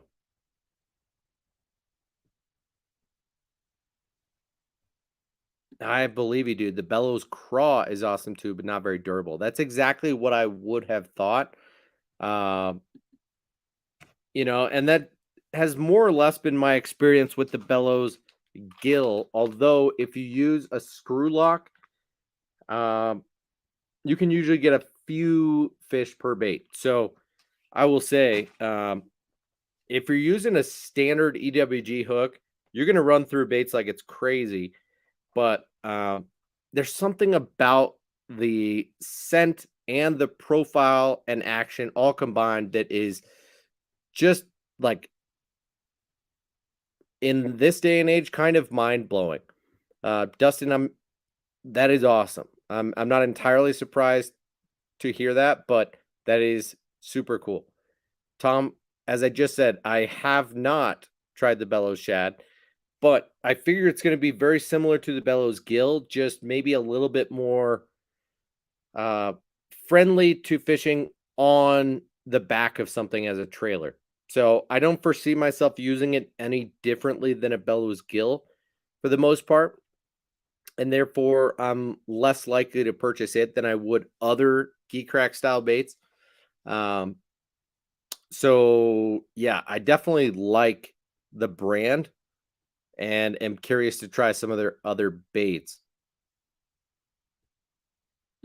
Tom says he's going to get back out and put more work on glides.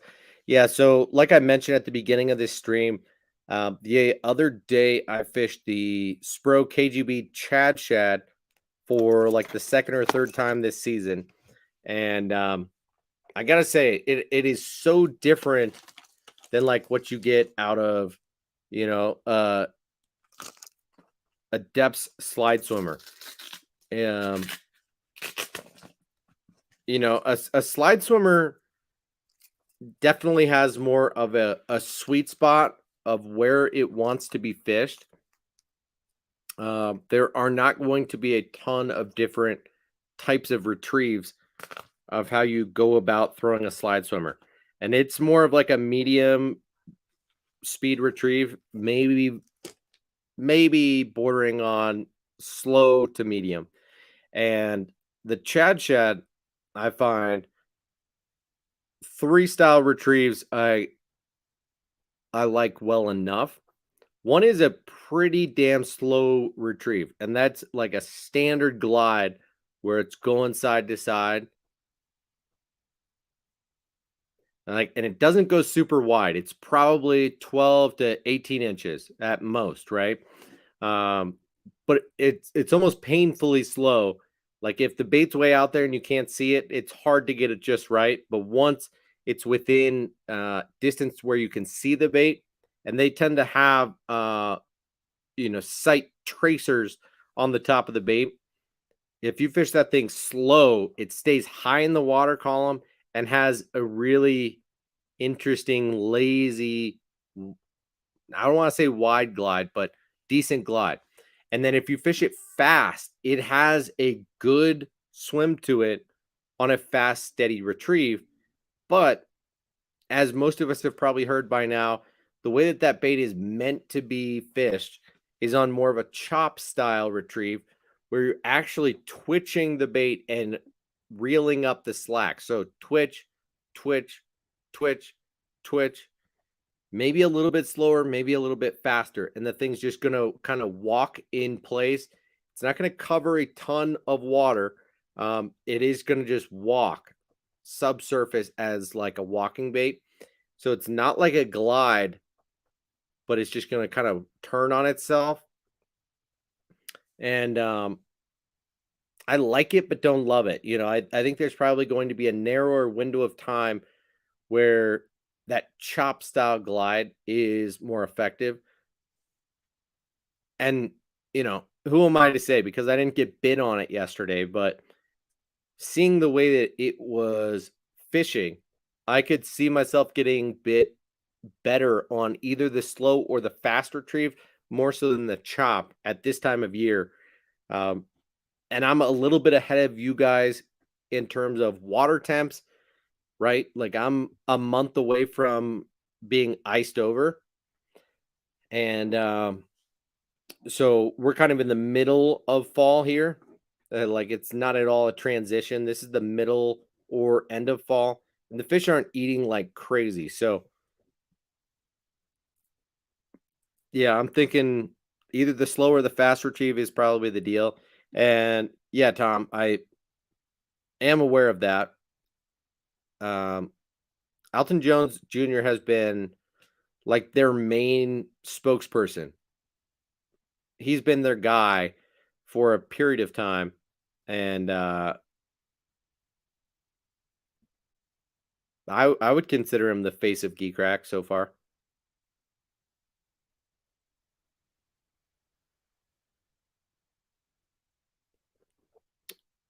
Yep, that's fair. All of the Geek Rack stuff is good. You pretty much reserve them for tournament fishing or if a bite is extremely tough. That's fair, right? But why has nobody thought of Kitech as that when, quite frankly, the quality of their soft plastics is about the same? Is it because Kitech is a little bit more affordable than Geek Rack? Maybe. Um, but still, as far as I'm concerned, if you can get bit consistently, if it's your confidence bait, why wouldn't you throw it on the regular? Like, what are you downgrading to and throwing as your standard when you're reserving those baits for tournament situations? What are you throwing other times? You throwing Zoom or Z-Man or uh, Berkeley or other like standard middle of the road price point when you could just be throwing the Geek Rack for a while? Or is there also a little bit of a strategy of like not wanting to condition your fish to the Geek Rack stuff? Because I've been a little bit guilty of that with some baits. Like once it's working, I'm gonna throw the hell out of it until it stops working quite as well. And I find that that can be a problem at a certain point. So totally understand that. Gators, I have no idea, but you probably need to post that on somewhere a little bit more public than here, where we've got 15 people live tonight. But if anyone has an Old Town Sportsman Autopilot 136, hit up Gators Adventures.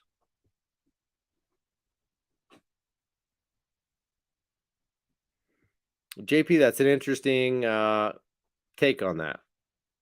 Chop style glides are particularly effective on herring lakes. Wider gliding swim baits are better for trout lakes. Okay. I guess it's just due to the nature of how the bait fish react or act in the water, right? If you've got uh, bigger style shad or herring, or even maybe golden shiner, like they're going to do stuff that is a little bit less predictable, whereas a trout is going to swim in more of a straight line, a little bit more predictable, and so that wider glide or even just a dead slow swim is probably better. But good thought process, decent understanding. I don't disagree with that. Daniel, I think there is. And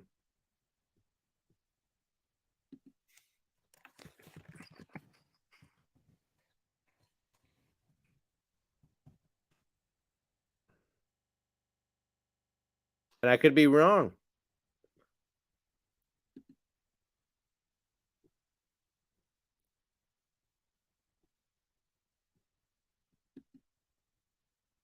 You might just need to go to the bigger sizes of it. Because if you step up to the 110 and 130, you'll get up to 6 feet deep. And theoretically, what you could do with both of those is throw on a little bit of, lead strips onto the bottom, or remove the middle treble hook and throw on a little bit of a weight there to get it to go a little bit deeper for you and turn it into a sinking jerk bait. But I don't think they make a deep.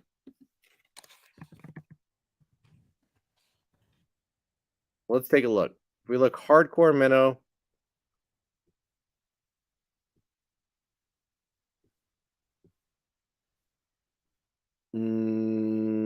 No, I don't think so. I didn't even know they made a floating versus suspending version. I thought they only made suspending jerkbaits. Um, that has me a little bit nervous that some of mine might say F on the top of the bait, right?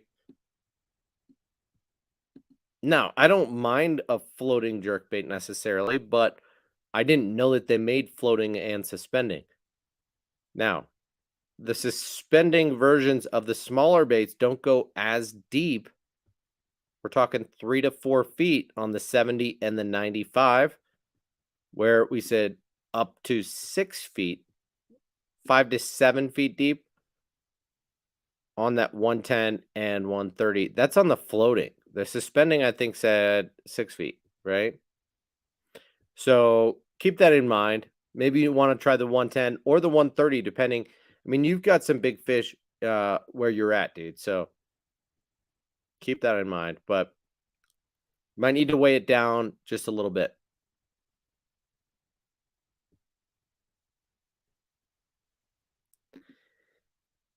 Yeah, I don't know about that if they would make a lot of money by switching up the colors necessarily, but I agree that Geekrack does have pretty simplistic color patterns and could do a little bit better on that.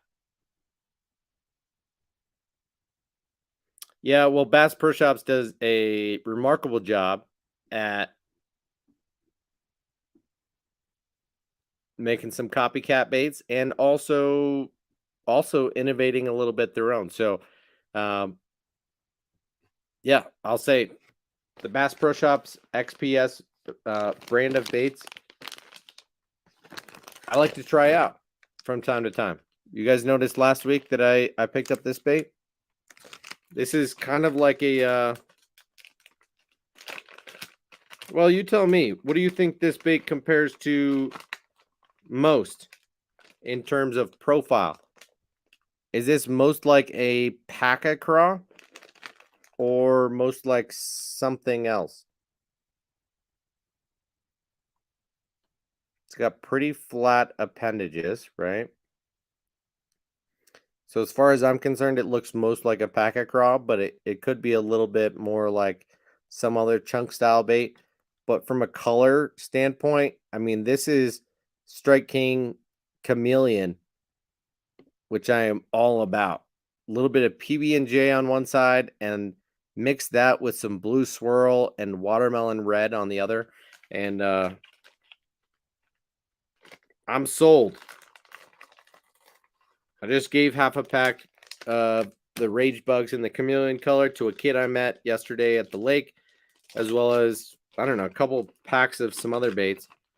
And look at that. You've never seen something like that. Bass Pro Shops does some interesting stuff. So some stuff better than others. That's the Hustle Bug. Good jig trailer. And then they do a lot of like open pore worms and other stuff like that. That some are more original than others. But you're right about that. Michael's got to get out of here. No problem, dude. Have a great rest of your night. I'm not going to be on here much longer, so I understand, dude.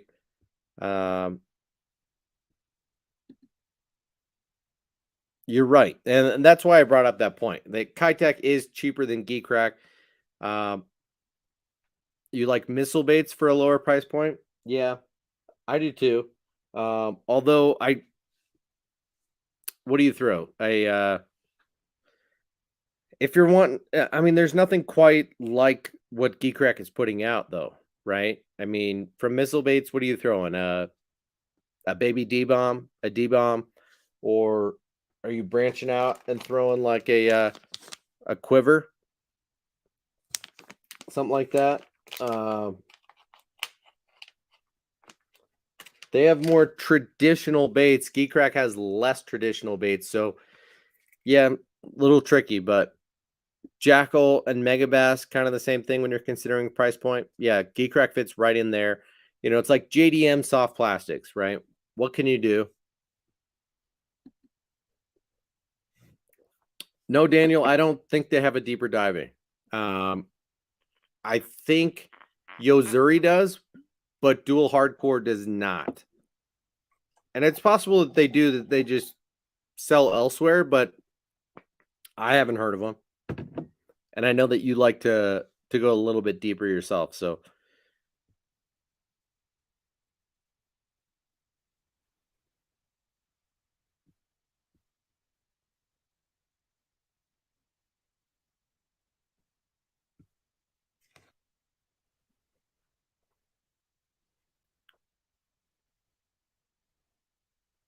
mm-hmm, mm-hmm. Smells a little bit gassy, a little bit delicious.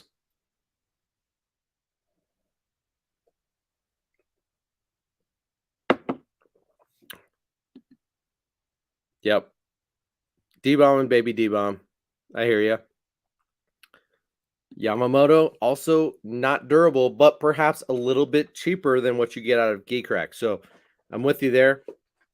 Uh, Yamamoto and Kitech are kind of right in the same class of like kind of JDM, but not necessarily. A little bit more expensive than American brands and a little bit less durable. So relative to what you'd get here in the US, it's not very durable and a little bit more expensive, but not crazy, right? There's a reason that the Yamamoto Senko has done so well, and that's because it's such a fish catcher, but it's not outrageously expensive, right? Once you step up to the 6-inch Senko, it becomes a little crazy. Because you're only getting 5 baits per pack, and then you're paying a lot. It's a little bit more in line with what you get with a standard JDM bait, but I'm with you there. Yamamoto and Kitech are kind of same range. Really, Gators Adventures. Big Bite Baits and Yamamoto are owned by the same parent company. I didn't know that. I know that Yamamoto kind of changed hands this past year, and that's why you do get the blue packaging as opposed to the old green packaging with a lot of their baits. Now, it hasn't all switched over. Like, let's be honest, there's still a lot of baits that are in this green packaging, but yeah, the branding has switched. I didn't know. That kind of blows my mind, and also makes it that much more appropriate that I'm putting these Big Bite Baits Kamikaze swim-ons right on top of the Yamamoto Zakos. In the family, dude. That's interesting. GSM Outdoors. Okay, no wonder. Yep. We started to see that quite a bit more in the last handful of years as parent companies just buying up brands, and there being fewer parent companies owning a majority of the market. Daniel, I'm with you. Absolutely. Whenever I take a whiff of Geek Crack, I smell popcorn. I straight up. It's like Fritos, delicious. Dustin's gonna eat a cupcake and some ice cream and go to bed. All right, no problem, dude. Maybe have some Fritos and some Geek Crack and go to bed.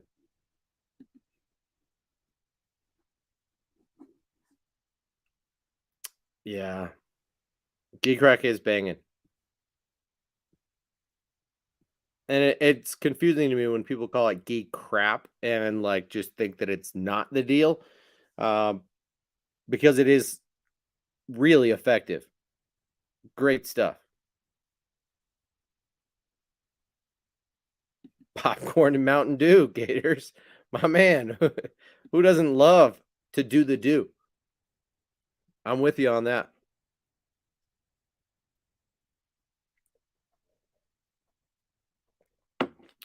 JP, thank you for agreeing with me.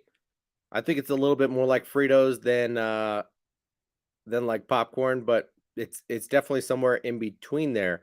Um, in my opinion, smells exactly like a fresh bag of Fritos. But all right, guys, we've been on for an hour and 55 minutes. Let's call it a night. We've talked a ton about beer tonight, which is fun. Kirk Blackadar, why you got to jump on right now, dude? Um, we're about to get out of here, man. I know it's late night and maybe you've done stuff tonight and are just hopping on now. I've now had this is my third pour of whiskey, not crazy, and a beer, but we've been on about 2 hours and I'm gonna get out of here. So I'll down this for you. You know, as you can see, that's my company name and a local distillery. But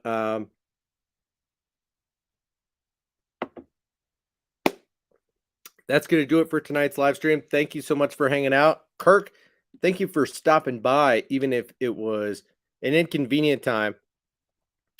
Don't forget to use my link, guys. If you want to check out anything from tonight's live stream, which why don't we do a quick run through one more time, guys? I will run you through it one last time. And I don't even know if I have the receipt handy. I hope I'm not too drunk to show you one last time.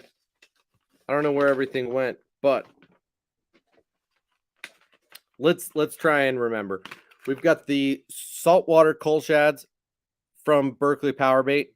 It's a 5-inch swim bait that has a surprisingly decent looking action based on the build. It's not a pre-rigged swim bait. Comes 3 to a pack for a little less than $8 per pack. I got 2 of those. I did get a pack of the new Z-Man scented jerk shads in the 3.5 inch. That's what's new about it, as well as that color electric shad. Going to be an awesome drop shot bait. And finesse chatterbait trailer. Got a pack of the Z-Man Gremlin. Almost looks like Gremlin. Really cool looking creature bait with a lot more beef on these appendages and the calves of the legs on this creature bait than I would have thought. Then we also got we got one big swim bait in the 13 Fishing Trout Wedge, 9-inch swim bait. And we got a couple of hard baits. We got the 13 Fishing Jabberjaw for Randizzle, not Dissel, from Debo's channel. We got a topwater bait, little walking bait / popper. And I said little, but it's not little. This is a fat bait from River to Sea. This is the Bubble Walker 128. And then lastly, we got a wake bait from Evergreen International. And this is a gorgeous little, relatively small body, but not crazy small. You know, I'll put this up next to one of my favorites. This is the Evergreen CH1 Clutch Hitter 1, alongside my most productive bait in the last couple of seasons. So same body width, if you will, but a little bit smaller of a profile. This is the Strike King 2.5 wake that has a hard knock in it. The Evergreen CH1 has a classic rattle and a carbon fiber bill. But excited about all of the baits that I picked up this month, and hope you guys liked them too. So Have a great rest of your night. Thank you so much for tuning in. If you're interested in any of that stuff, please click on the link either right there on the screen or in the description of this video. I did shorten it and make it clickable for you guys. It is on the it is linked up. So check it out in the description of this video. If you want to check out anything at Discount Tackle, I can't guarantee that everything is the same price that I paid for it because that was a week ago, but most of this stuff is on sale on a regular basis. So go ahead and check it out. Yeah, damn is right, Kirk. Sorry that we're not hanging out quite a bit longer, but it is what it is, dude. Unless you have something specific you want to talk about, nobody has gotten out of here just yet. We still got 16 people in here. What are you guys doing? Anything you guys want to talk about before we get out of here? I mean, I am going to need to pee pretty soon, but I thought everyone was going to dip out of here and we're going to see viewership just plummet as I'm signing off. What's going on with you guys? Daniel needs to get some wakes. Well,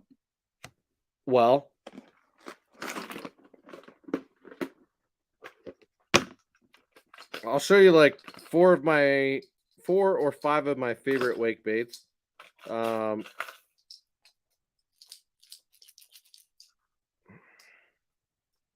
Now these are all in the same class of bait. So here's the first few. I showed you the KVD 2.5 wake. This is the Yo-Zuri. Shoot, I forget the number on it, but it's got that wave technology on the bottom. It's got a flash insert on the inside of the bait, and it's got that steep bill and a little bit more subtle of a rattle on it. And then you get the Berkley Wake Bull. Really good bait there. Now, Dual Hardcore does make a really subtle wake bait that I quite like. This is the Shad Crank 0 Plus.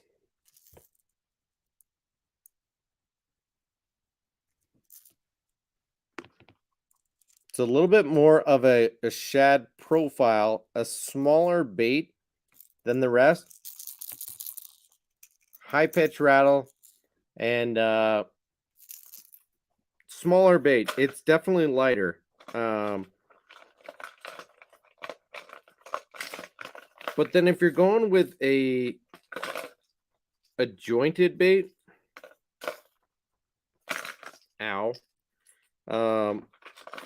but not necessarily throwing a rat, I would throw either the 6 Sense Speedwake, which is an awesome bait, kind of designed after the Strike King Wake Shad a number of years ago.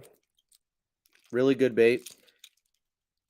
Or I would throw the double jointed Jackal Mikey.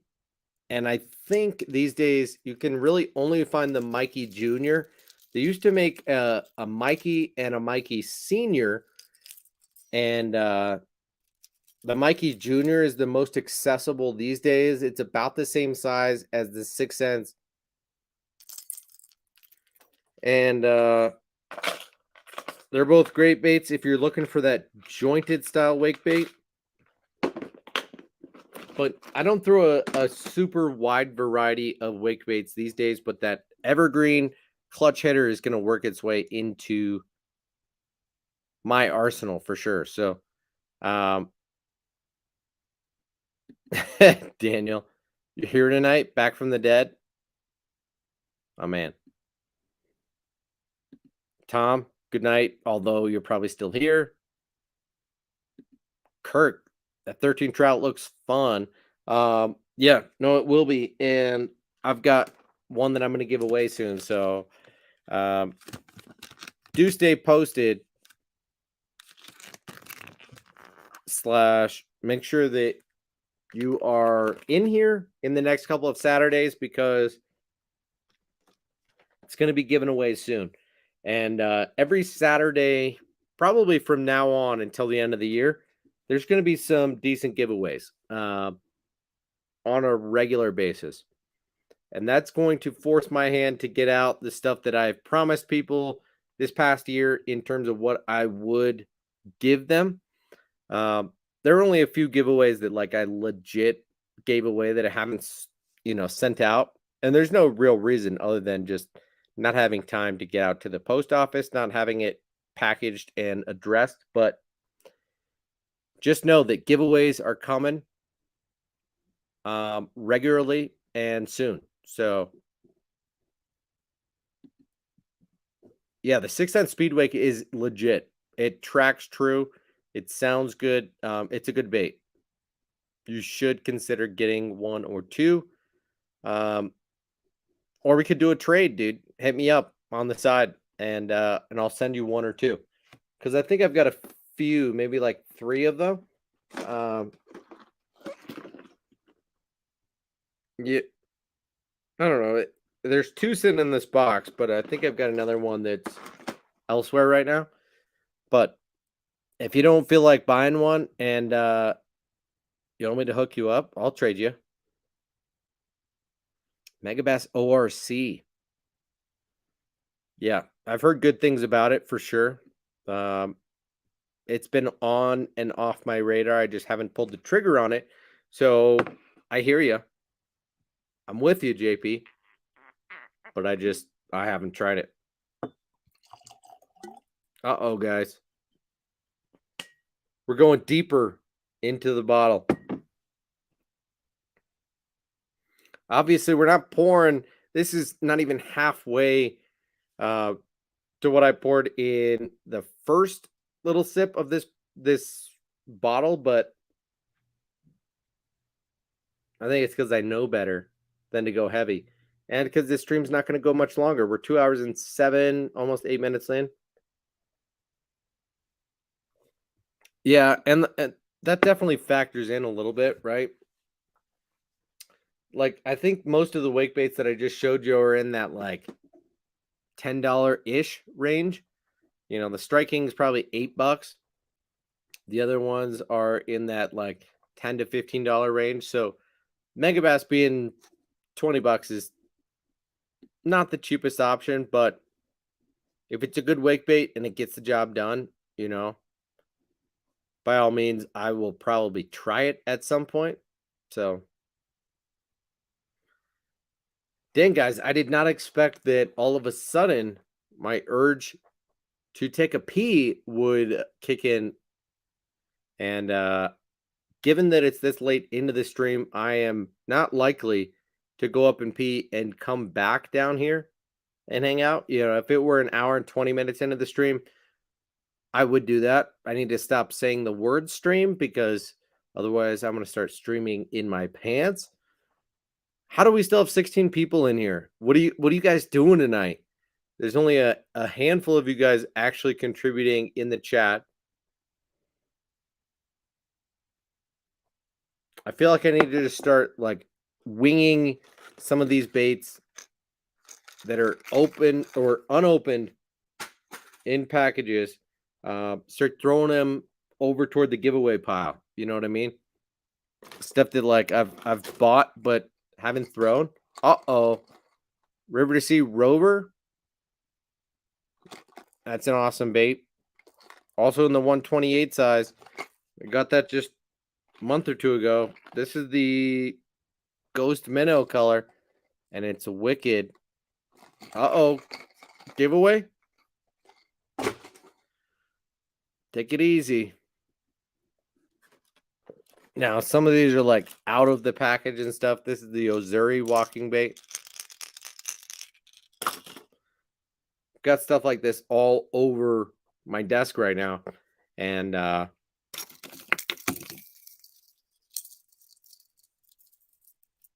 yeah, these Megabass baits.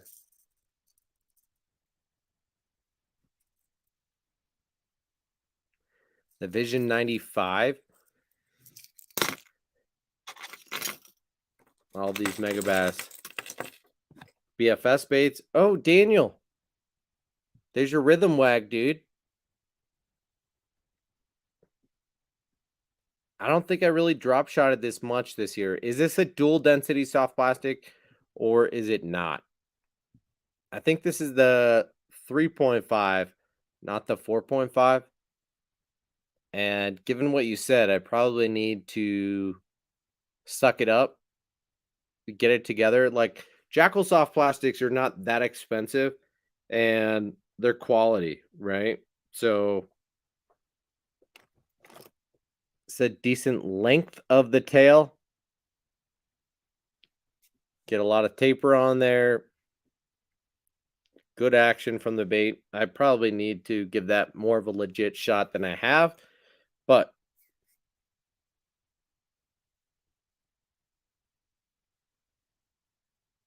oh, Daniel's running low on the battery.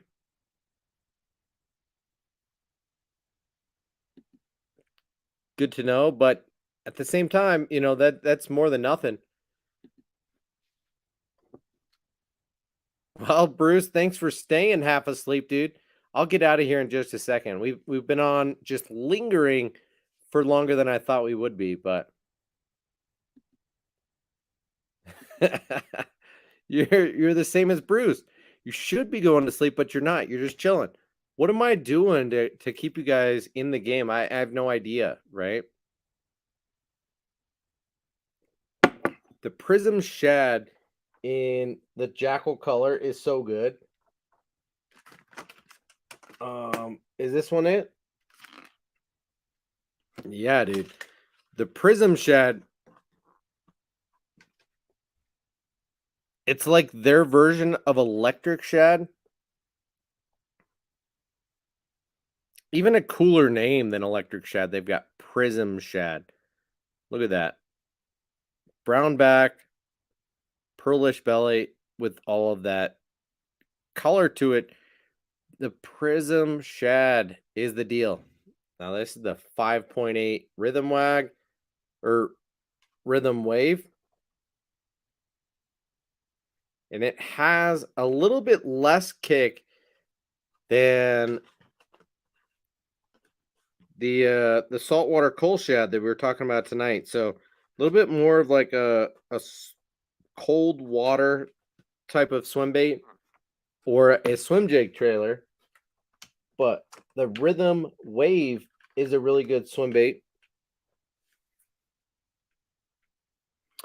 JP, I haven't even really thrown it. So I'm with you on that. I picked up two, like, I don't know, a month or two ago, right? I was excited that they showed up. This is like a JDM type of bait that doesn't have a weight transfer system, doesn't have any rattle. It's got two hooks. And some reason, all three of those things combined just make me not all that excited to throw the bait, and I haven't. So to be honest, I have two of them and haven't thrown them at all. I don't know what to say. But you know what I can say, since we've been on for 2 hours and 15 minutes, is that I need to pee. I'm going to have this last little sip of bourbon. And that is going to do it for tonight, guys. I super appreciate you guys hanging out. It's been fun. It's been a steady 15-ish people here in tonight. And I love it. Thank you guys for watching. If you haven't already, make sure you hit the thumbs up on this video. And after it's done uploading, leave a comment on this video. Let me know what your favorite part about this stream was. Have a great Sunday tomorrow. I don't know if you watch football or if you're going fishing, but have a great time. Thank you for hanging out. And you're right, JP. It is silent. I've barely thrown it / not thrown it. And guys, have a great rest of your weekend. I will see you next Saturday night. Look out for a giveaway next Saturday. All right. Cheers, guys. Peace.